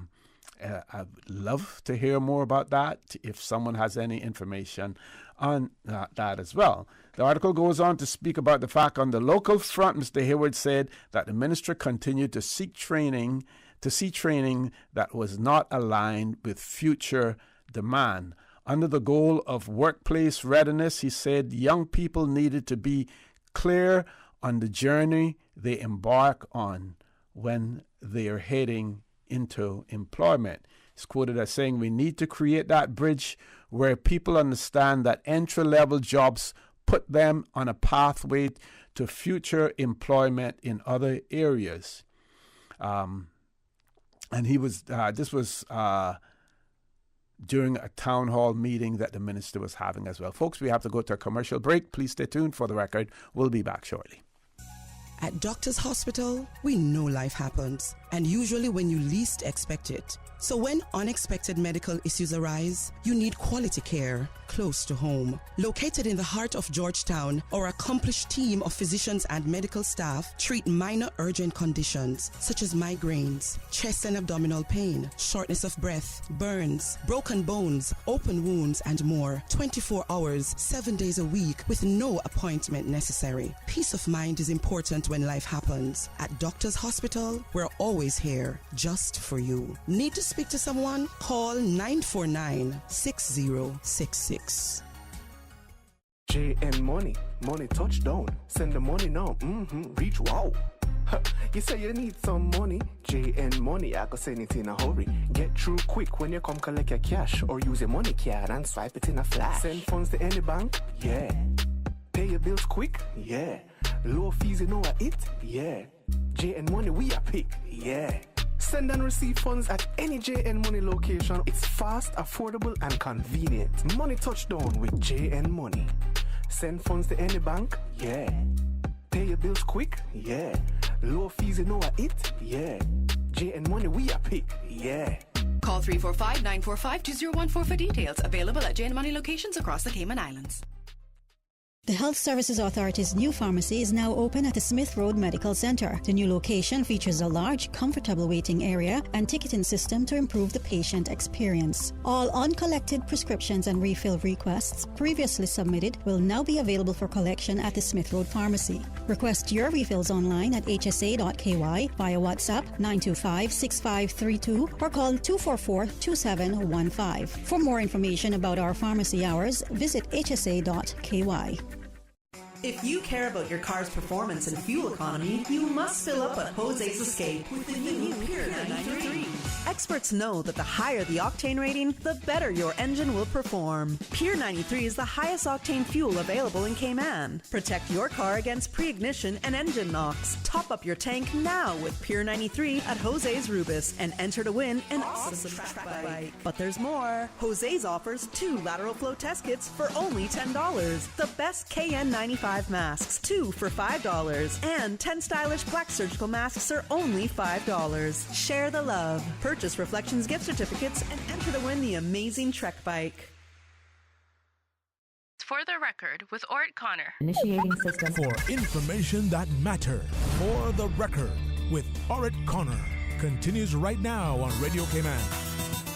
Good morning. Welcome back to For the Record. I want to remind you that we have an open line for you, or toll-free number 1-800-534-8255. You can also call us on 949-8037, 949-6990. Email us, for the record, one word, for the record, at candw.ky. WhatsApp us, 925-3261. If you have any questions, comments, or observations, please feel free to share them with us as well. Don't wait until 9:45 or 10 minutes to 10 when we're almost ready to go off the air as well. Meanwhile, one of our listeners has written in and said, returning Caymanians.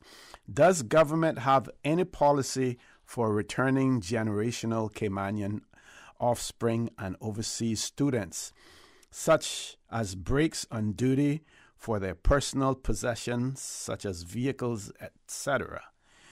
We need to give our generational Caymanians a head start and an incentive to return. Otherwise, unless we have a combination of a change in immigration policy to put Caymanians first and put a moratorium on permanent residence and Caymanian status to rebalance the situation, we could be headed for a brain drain. That is so true. That is so true. And to me, and I say this as if there are incentives or breaks for persons taking up residency in the Cayman Islands in terms of bringing their household goods and stuff like that, same thing should, if it is not in place, should be in place for our returning generational Caymanians, and in particular, students coming to the islands as well. I still am of the hold a strong opinion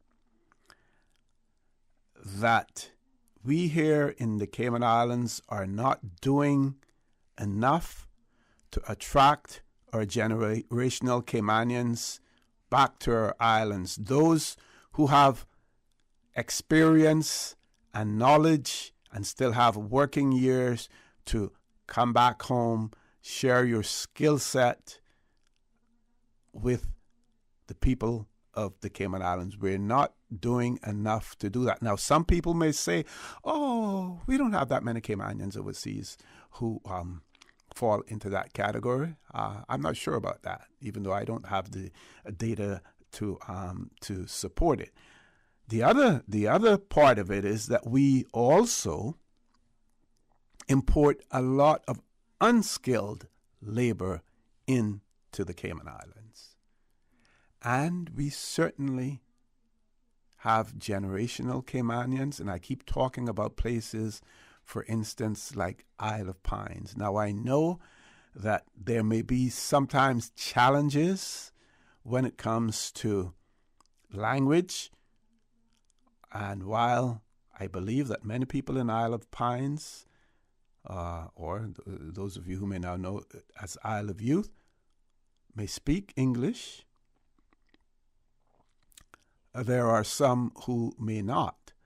But just like everyone else, they can overcome that hurdle as well. And if they know that they're going to be employed in the Cayman Islands, then focus can be placed on them improving on their language side of things. And believe you me, with the conditions that we're seeing happening now throughout the world, and in particular Cuba as well, they could use all of the help that they could get. So, and I'm sure that there are young people over there as well, and we need to do more. The same way in the 1960s and 70s that we were encouraging the government to get those families out of Cuba who into the Cayman Islands who wanted to come, we should be doing it now in terms of employment as well. We have a caller, but when we return at some point in time, I also want to talk about what's happening in other jurisdictions now, and as far as the employment of personnel for the cruise lines. We see huge lines in some jurisdictions as well. Of course, there are no lines in the Cayman Islands because there's no drive to recruit from the Cayman Islands. And one may ask, why? Let's explore that situation at some point in time. Let's grab the first caller. Caller, good morning. Welcome to For the Record. Good morning, Mr. For the Record. Good morning, Doc. How are you? Yes, I was just driving down, and I heard you on the radio, so I pulled off the road. Thank you. I just could not allow that to go up without having a response to what you said. There has never been any incentive to integrate people, Caymanian people, trained Cayman people into the system. I'll say over 60 years ago, I came back here with a dental technology diploma from New York Community College of Applied Arts and Sciences. I spent 3 years on the ship working, saving my money to go to school to get that diploma so I could come back. I was so happy when I got my degree. When I got my diploma, I could not believe it. And when I came back here, I never got a job. No one supported me. The only person who supported me was Mr. Orman, the late Mr. O.L. Panton. I had to leave my country and go to Jamaica to work with my mentor, Dr. Paolo Hugh Marsh, at Northall Hospital to practice my trade, my profession. And then I left. I went, and then I got into Canada. In Canada, I am still a registered dental technician. After going there and taking the exam, which was 3 days, I'm a registered dental technician in Canada, and could not get a job here. And then that discouraged me, so I decided I would go back to university and become a lawyer. I came here and I got recruited as clerk of the courts until they could find a clerk of the courts. They asked me to take the job, and then after that, they said to me, "Would I like to stay under the government permanently?" So Gilbert McLean, who was the government training officer at the time, they sent him to recruit me. I decided to do that. They sent me to England to do the bar exams because I was supposed to go back to Canada to do my articles. They sent me to England to do the bar exams. I did the bar exams, and when I came back, they never had a job for me. It was Jim Borden who went to the Governor Russell, and Governor Russell appointed me as the Crown Counsel. And when I went into the legal department on the third floor of the glass house, David Barwick, the Attorney General, said he did not even know that they had students abroad studying law to come back. He didn't even know that was the issue. They have none. They will never have any. And they have and the litany goes on and on and on and on. They brought my son back here to practice as a surgeon in the hospital, and they treated him terribly. They made all kind of false accusations against him. Today, my son is one of the top bariatric surgeons in America, with doing robotic surgery. He's teaching robotic surgery to the university students today. There is no incentive here, and there will never be. It's because we are touched and we are affected by the Willie Lynch syndrome. That is what happened to us. I just walked into a business place just to, and I'm going to try to be anonymous as I can. Mm-hmm. I walked into a business place just last week, and the place we had to leave. There was no place for us, me and my guests. And I remember when that same business place was owned by a Caymanian, they got very or little support. But because it's owned by someone who's not Caymanian now, everybody flocks there to go there. And if I would start a business now, and they would find out that I own that Caymanian, find out I own that business, they would not support me. I would have to get a foreigner. I would have to get a expatriate, especially European expatriates, and put him out front, and let him do the business. I remember when I had Mahogany store, that was how it was. When they found out that I had actually owned the store, and the woman who was managing the store and selling for me was not the owner, they sort of didn't come back to the store. So, Doc, the fronting situation has reversed itself, because before it was the Caymanian fronting for the foreigner to get a trade and business license, and now you need the foreigner to front for you if you want to attract business. Exactly. So the proxy businesses continues. We are a destructive society. I cannot believe, and I can tell you this. I can tell you this, my friend. If I am doing, my board is doing what I'm doing every week, it won't be 10 years when the Caymanians will be pushed aside and there will be no more. Their tradition, their culture will be completely wiped out. I just do not understand how you could build a house and furnish it and find a wife to have children and to make a family. And you have spent 1/3 of your life doing that, and then you can invite someone into your house to destroy your house and take your family away from you and to push you outside and to sleep outside in the rain. I just cannot understand people who does that on a daily basis. It is a destructive. It is a destructive mentality. The path that we're on. Yes, yeah. You see, and it never happened in the 1960s with people like me and other people. I am just an example. And it will never happen. And the fact is that you do not know how many students are abroad studying, and how many are studying here, and what position they are going to have, and whatnot. That is how the society is so disjointed, and it will ever be unless you got strong people who will say yes and who will say no to stuff, and who will not pander to people and put their tails between their legs and walk away and throw their hands up and say, I cannot do anything. That is what has happened here for the last 100 years now. And all the people who stood for this country, the late Benson Ebanks, the late Orman Panton, the late Warren Conley, all of those people are gone, and no one has replaced them. Everybody's like wishy-washy and like pop and like pop. And they're afraid to take the hard decisions. But for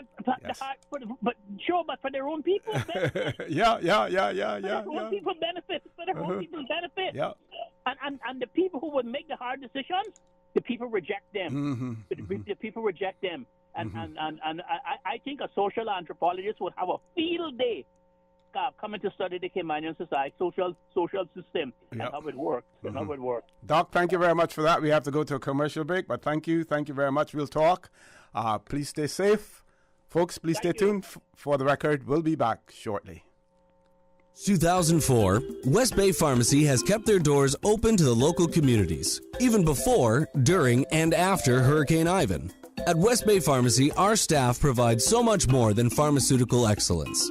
From the moment you walk through our doors to completing your cash out, our staff will have put your healthcare concerns at ease.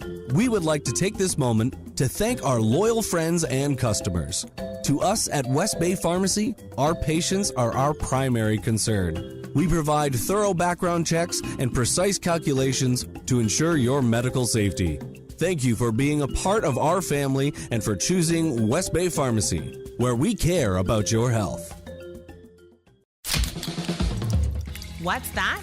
No sugar, same amazing taste? Coca-Cola Zero Sugar is here to stay. No one can stop me when I taste the feel. Classic taste, pure satisfaction. Be sure to stop into any Tortuga location and get your own case of Coke Zero. Or grab an ice cold one straight from the cooler. Brought to you by Tortuga Distributors Limited. Coca-Cola, taste the feeling, Cayman.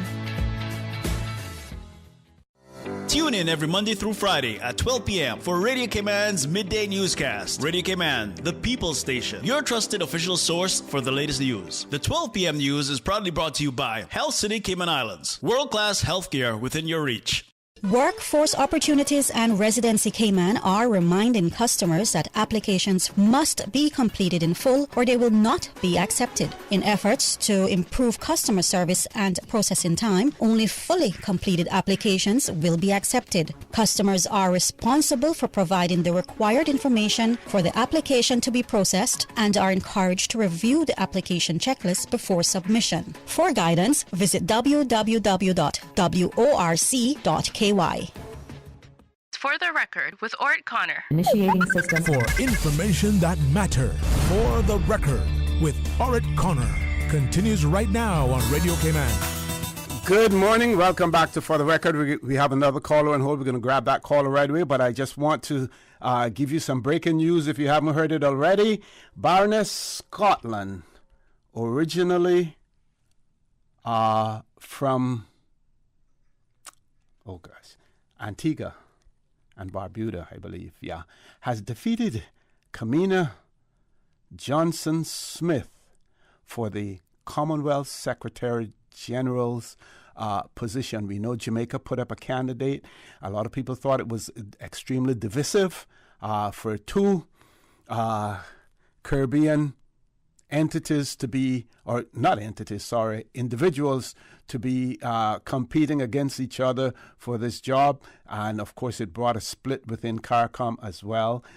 So the UK's desire to replace Scotland was not successful. Boris Johnson, another failure again for you as well. Let's grab the caller. Caller, good morning. Welcome to For the Record. Hello? Good morning, caller. Welcome. Mr. Connor, good to talk to you this morning. Good to hear your voice. Yes, sir. I've been a really big fan of the radio show, and I've been trying to call sometimes, but it's been the difficulties, right? Okay. I have one big thing that I've been looking at every single morning when I come into West Bay for work. Mm-hmm. There is a big garbage can in the front of the old homestead that is turned upside down, and it has an overflowing of bottles and all different types of things. I know you're going to get involved in it. I sent an email the other day when I couldn't get in touch with you, but it looks like nobody cares about that. Okay, did you try? Well, you would have thought that the staff of environmental health, when they're picking up the garbage, they would see that there. But is it near enough to the roadside where they should pick it up? It's right in the front of the road. It's like if you cross Foster's entrance, it's right there in the front of the road. It's hard to miss. If you're concerned about it, I mean, if I was a tourist and I see that, I wouldn't think it's like a concern for anyone. And how long has it been there, you said? It's been there all this week, and I've noticed because I've started work on Monday coming West Bay, and I've seen it there since Monday. Okay. Have you tried calling Department of Environmental Health? I've been really busy, and I just looked at it and I said maybe they might pick it up tomorrow. Yeah, and the next day it's the same thing. Yeah, so I just was calling onto that problem that I see. Okay, go ahead. Other than that, I like the last caller, what he was talking about. You know, when I was going to school, I'm a graduate of 2010, John Gray High School. Mm-hmm. And I remember when I was going to school, they had this little thing where they had, you could pick your subject. I don't know if they still do that now. And then they give you a job experience. Now, I remember wanted to pick Spanish because there was no other subject other than what I already picked that I needed. Uh-huh. And Spanish is a very important subject on the island. Yeah. As a bilingual, I can speak Spanish. I don't need any education on Spanish, but I would like it on paper that I have an education on Spanish, right, to show my resume. I wanted to work in the DOE for like an environmentalist. I love the marine biologist and all this type of stuff. And I didn't get that chance because I picked catering in school. They told me I couldn't pick Spanish. Why? So I didn't get the choice to pick the jobs I wanted. What reason did they give that you couldn't choose Spanish? Because they told me that I already knew Spanish. Oh, okay. It was like no option for me to pick Spanish at that moment. So then I was like, okay, I'm going to pick catering because I wouldn't want to be a mechanic. And then the other one was a garage, so I didn't want to do that. And I just picked it up, and then I started working in Margaritaville as a job experience, and I wasn't interested in that industry. So then when I graduated, I ended up picking up a hobby where I does marine aquariums and stuff. And I've been my own independent marine biologist, in my opinion. Okay. So when I goes on the Iron Shore, I like to get water from the ocean. So I don't see any reason to pay for salt if we have the big sea out here, right? And I always encounter a particular resident in West Bay that always with his phone, I don't know if it's a phone or a binoculars, but it's none of my concern. But it's really uncomfortable that when I'm going on the Iron Shore, he's like right there just holding his phone or his binoculars just watching me, and I'm like, am I in your way or doing something that I shouldn't be doing? So it gives me that uncomfortable sight, and then this is the only spot that I really like to take water from because the other parts of the island is so polluted with either sunblock from the people that wear sunblock and stuff like this. Okay, yeah. Jeopardize my investment for that. Because I tried it in the town, right where Eden's Rock is. And that water actually is very polluted, in my opinion. And I can imagine how Eden's Rocks, the corals and all those stuff are dealing with the situation. I've not been in the water since 2012 at Eden's Rock, and I don't want to even see if I can see a difference there. So you have your own business now that you operate? Well, I paint cars and boats, mainly boats, since COVID started, and I wanted to get into the aquarium thing, but I feel like it would be a risk that I might be drawing attention to myself that I'm doing something I'm not supposed to be doing, if you understand what I'm saying. I understand, but at the same time, you can always get some guidance to ensure that you're not contravening any type of law or regulation. Yeah, I do not personally go inside the water and go in to get any fish or anything like this. Right, just the water, yeah. Animal house, and I might get some rocks and stuff from the beach that I might put in my tank. And, they have the sea fans that actually wash up on the shore during Western and stuff. I'll collect those. I don't see no reason why not. No, that's excellent. Well, keep up the good work, and don't let your dreams, the dreams that you have in terms of what you want to do, don't let them get shattered. Keep fighting, keep on keeping on. Thank you very much for the call as well. I also have a aquarium on display at the art gallery. At my cousin's art gallery for the art week. Oh, okay. Well, be there and point yourself out to people and tell them what you do, and you may see some interest in it as well. Thank you very much. Have a great day. Let's see if we can grab another caller before we go to the break. Caller, good morning. Welcome to For the Record. Morning, Mr. Connor. Mario, Ibanez, how are you? Morning. I'm fine, sir. Morning. How are you? Good. I hope I have a couple of minutes before you next break. But good morning to you and all your listeners. I just want to thank the young man who just called. I was driving home last night myself and my wife from graduation, and we saw the same mess there. And my wife was, I know her, she had a rake or a garbage bag, she would be able to stop there and try to clean up that mess. But I'm surprised that the businesses that are nearby. Well, first I'm surprised that the the landlord and the people who live in that house don't go out there and clean up that overturned garbage mess there. I think it's caused by people putting their garbage out for collection without putting it in a bag, just putting it loose garbage in a can. And I think the can must have turned over because the container is unstable. But businesses that are nearby there, like Foster's and like people down at the Centennial Towers, and I mean, send a maintenance person or somebody out there with a garbage bag to just empty it. I mean, it's ridiculous. It's really, really ugly right in the entrance into West Bay. But what I'm calling about primarily, although this garbage question is very important too, but what I'm calling about primarily is Dr. Steve McField's call just a while ago, the honorary doctor, about Caymanization and about how we're surviving in our own country. And Mr. Connor, you're a former chief immigration officer and cabinet secretary. You've been around for a long time. You've seen our evolution. You've seen our struggles. But I tell you what, I think that in the last 10 or 15 years, the struggle has increased exponentially. And I believe that a big part of it is to do with our progressive rights of permanent residency and status, how that is evolving.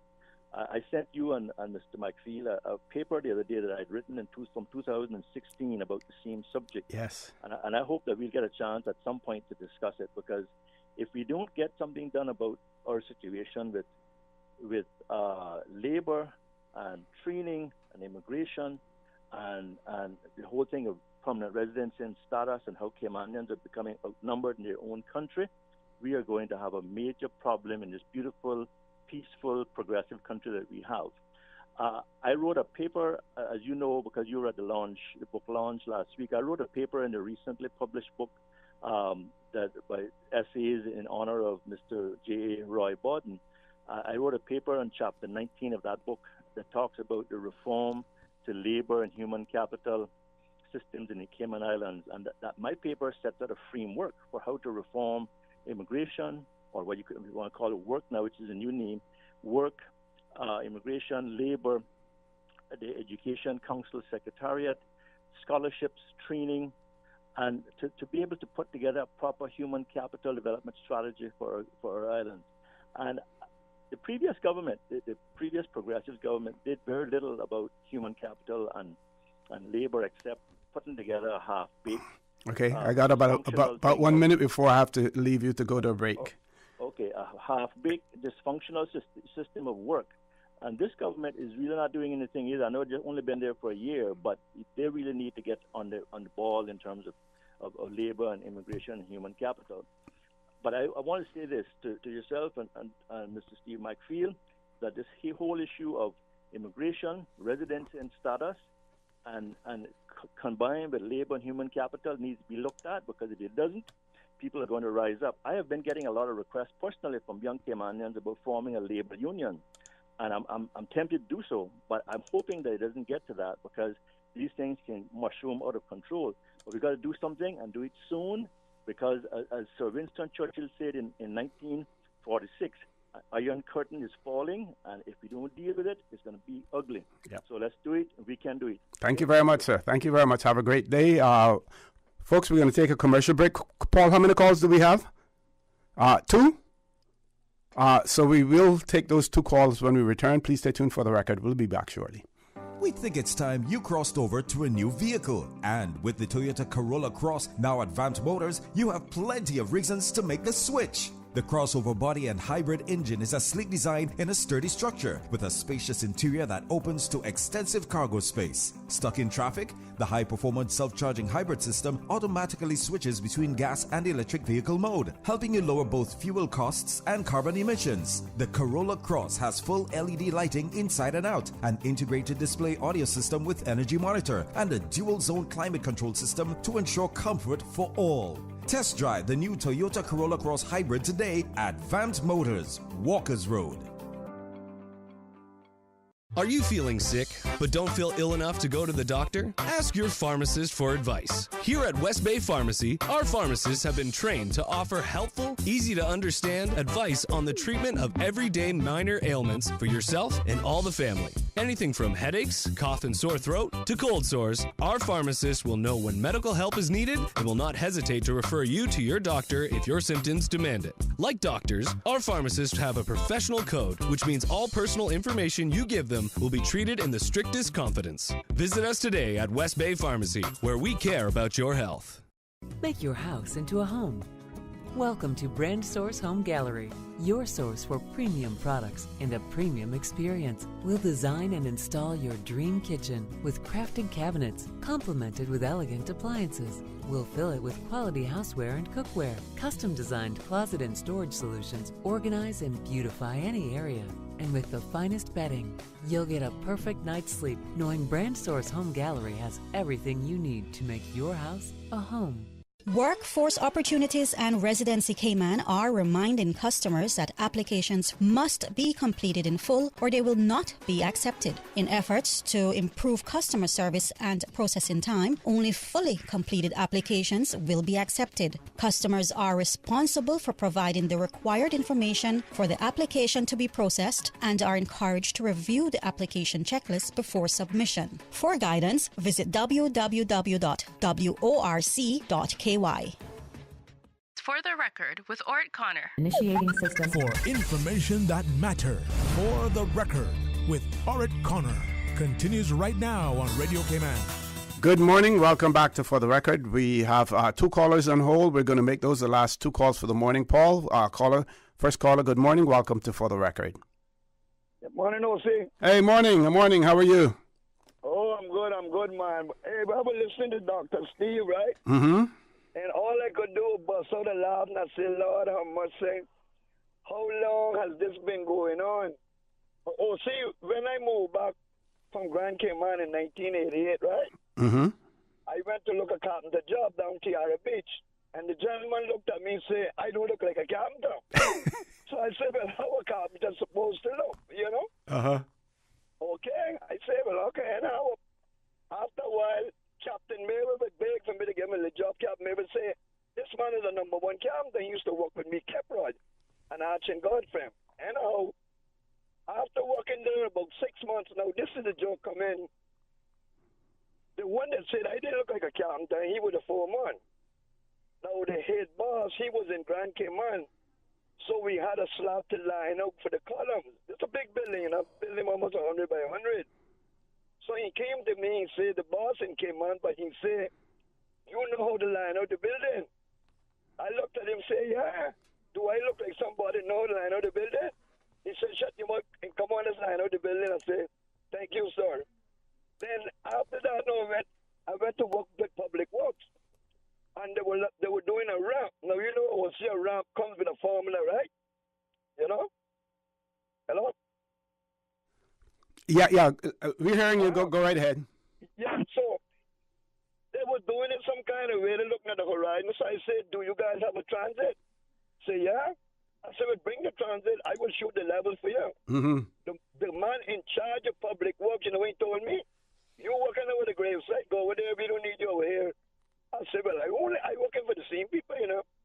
And after they built the ramp, the Marine officer boat couldn't launch because they had it done wrong, and it was clipping the trailer, matching it up. And I looked at him and I said, it should come out your pay, you know. But that's like Dr. Steve said, we destroying each other. But now I got, you know, the price of gas is gone up everywhere, right?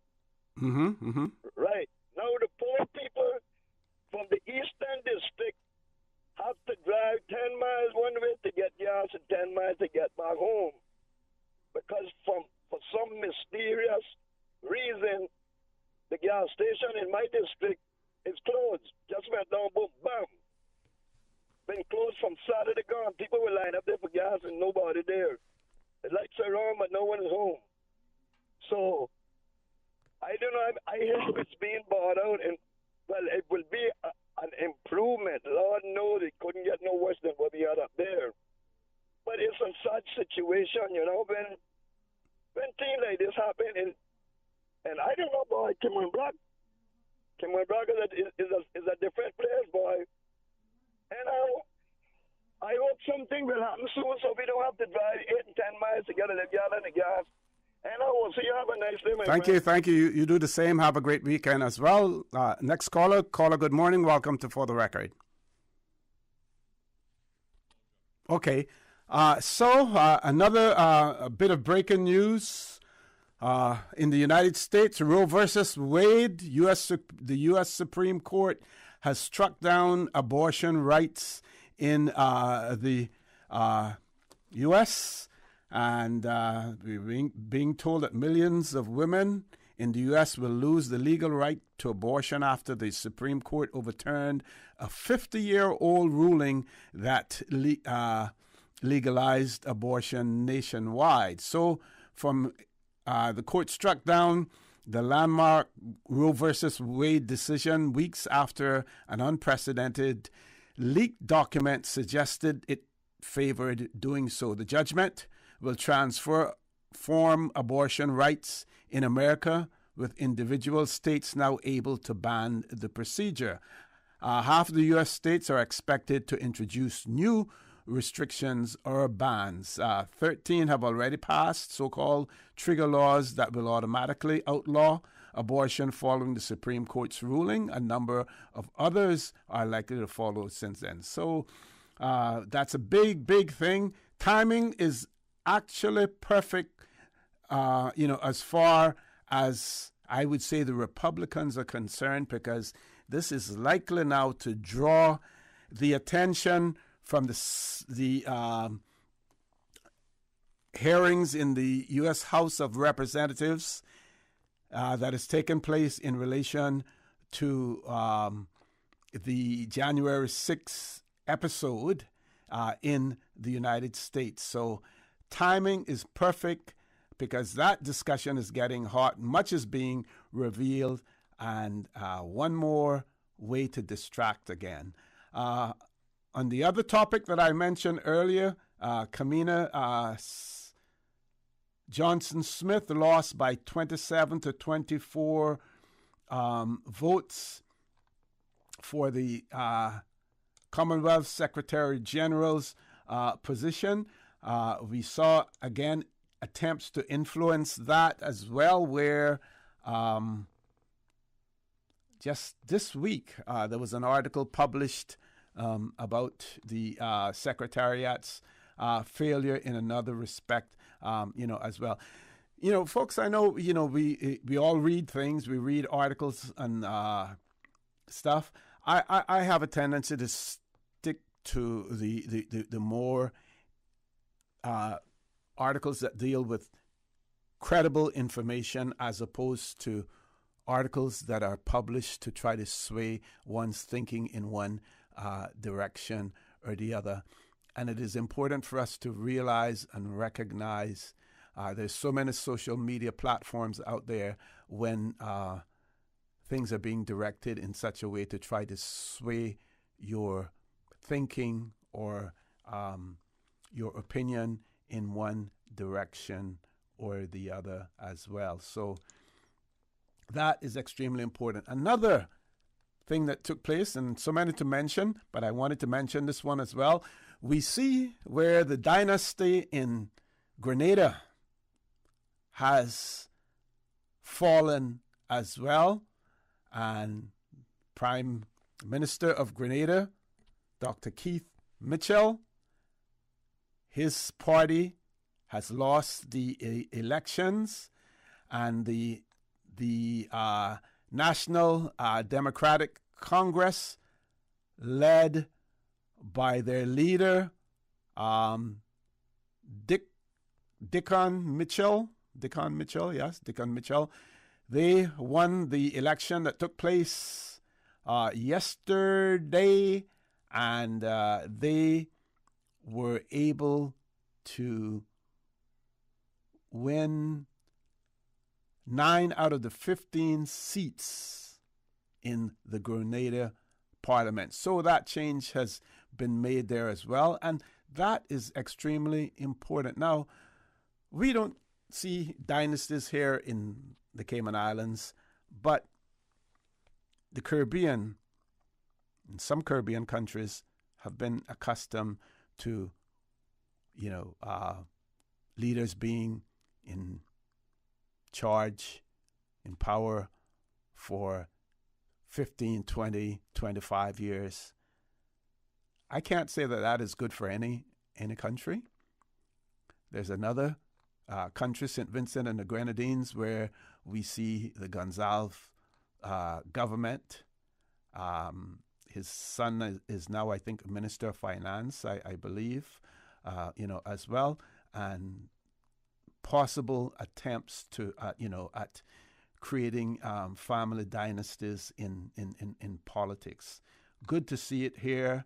Other countries, the other one that needs to be considered as well is Dominica, and not the Dominican Republic, but the Commonwealth of Dominica.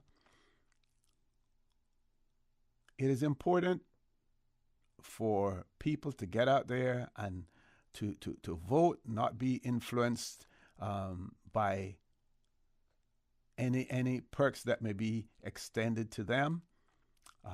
Change is always good, and in this day and age, the era of dynasties, political dynasties, is over.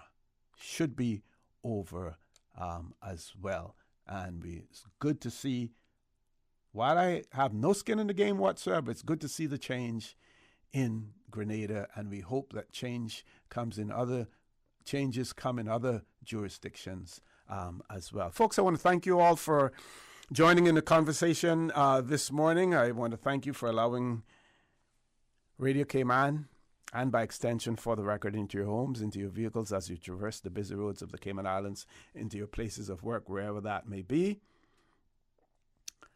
I also want to remind you that we are our brothers and our sisters' keepers. There is always someone out there who's less fortunate than we are, and I ask you to extend a helping hand to them. If you can't do that, then I suggest you donate to a worthy charity, because we always want to consider those who need, not necessarily those who want, or even those who crave. So I say to you, have a great day. Continue to support your radio station, Radio Cayman. Join Sterling, Dwayne Ebanks at 12:15 for Talk Today. I want to remind you that next week, Friday, we will have members of the Constitutional Commission in the studio with us as well. So, folks, have a great day. Please stay safe. And we ask the good Lord to bless these three beautiful, wonderful Cayman Islands. For the Record is brought to you by Vamped Motors, the only authorized Ford and Toyota dealership serving the Cayman Islands. Coca-Cola, available across the Cayman Islands from Tortuga distributors. Accept no substitutes. Taste the feeling with Coca-Cola. Brand Source Home Gallery, inspiring luxury. West Bay Pharmacy, taking care of your health. And JN Money. From abroad to yard. Fast, affordable, convenient. Doctors Hospital. Peace of mind is important when life happens. Doctors Hospital.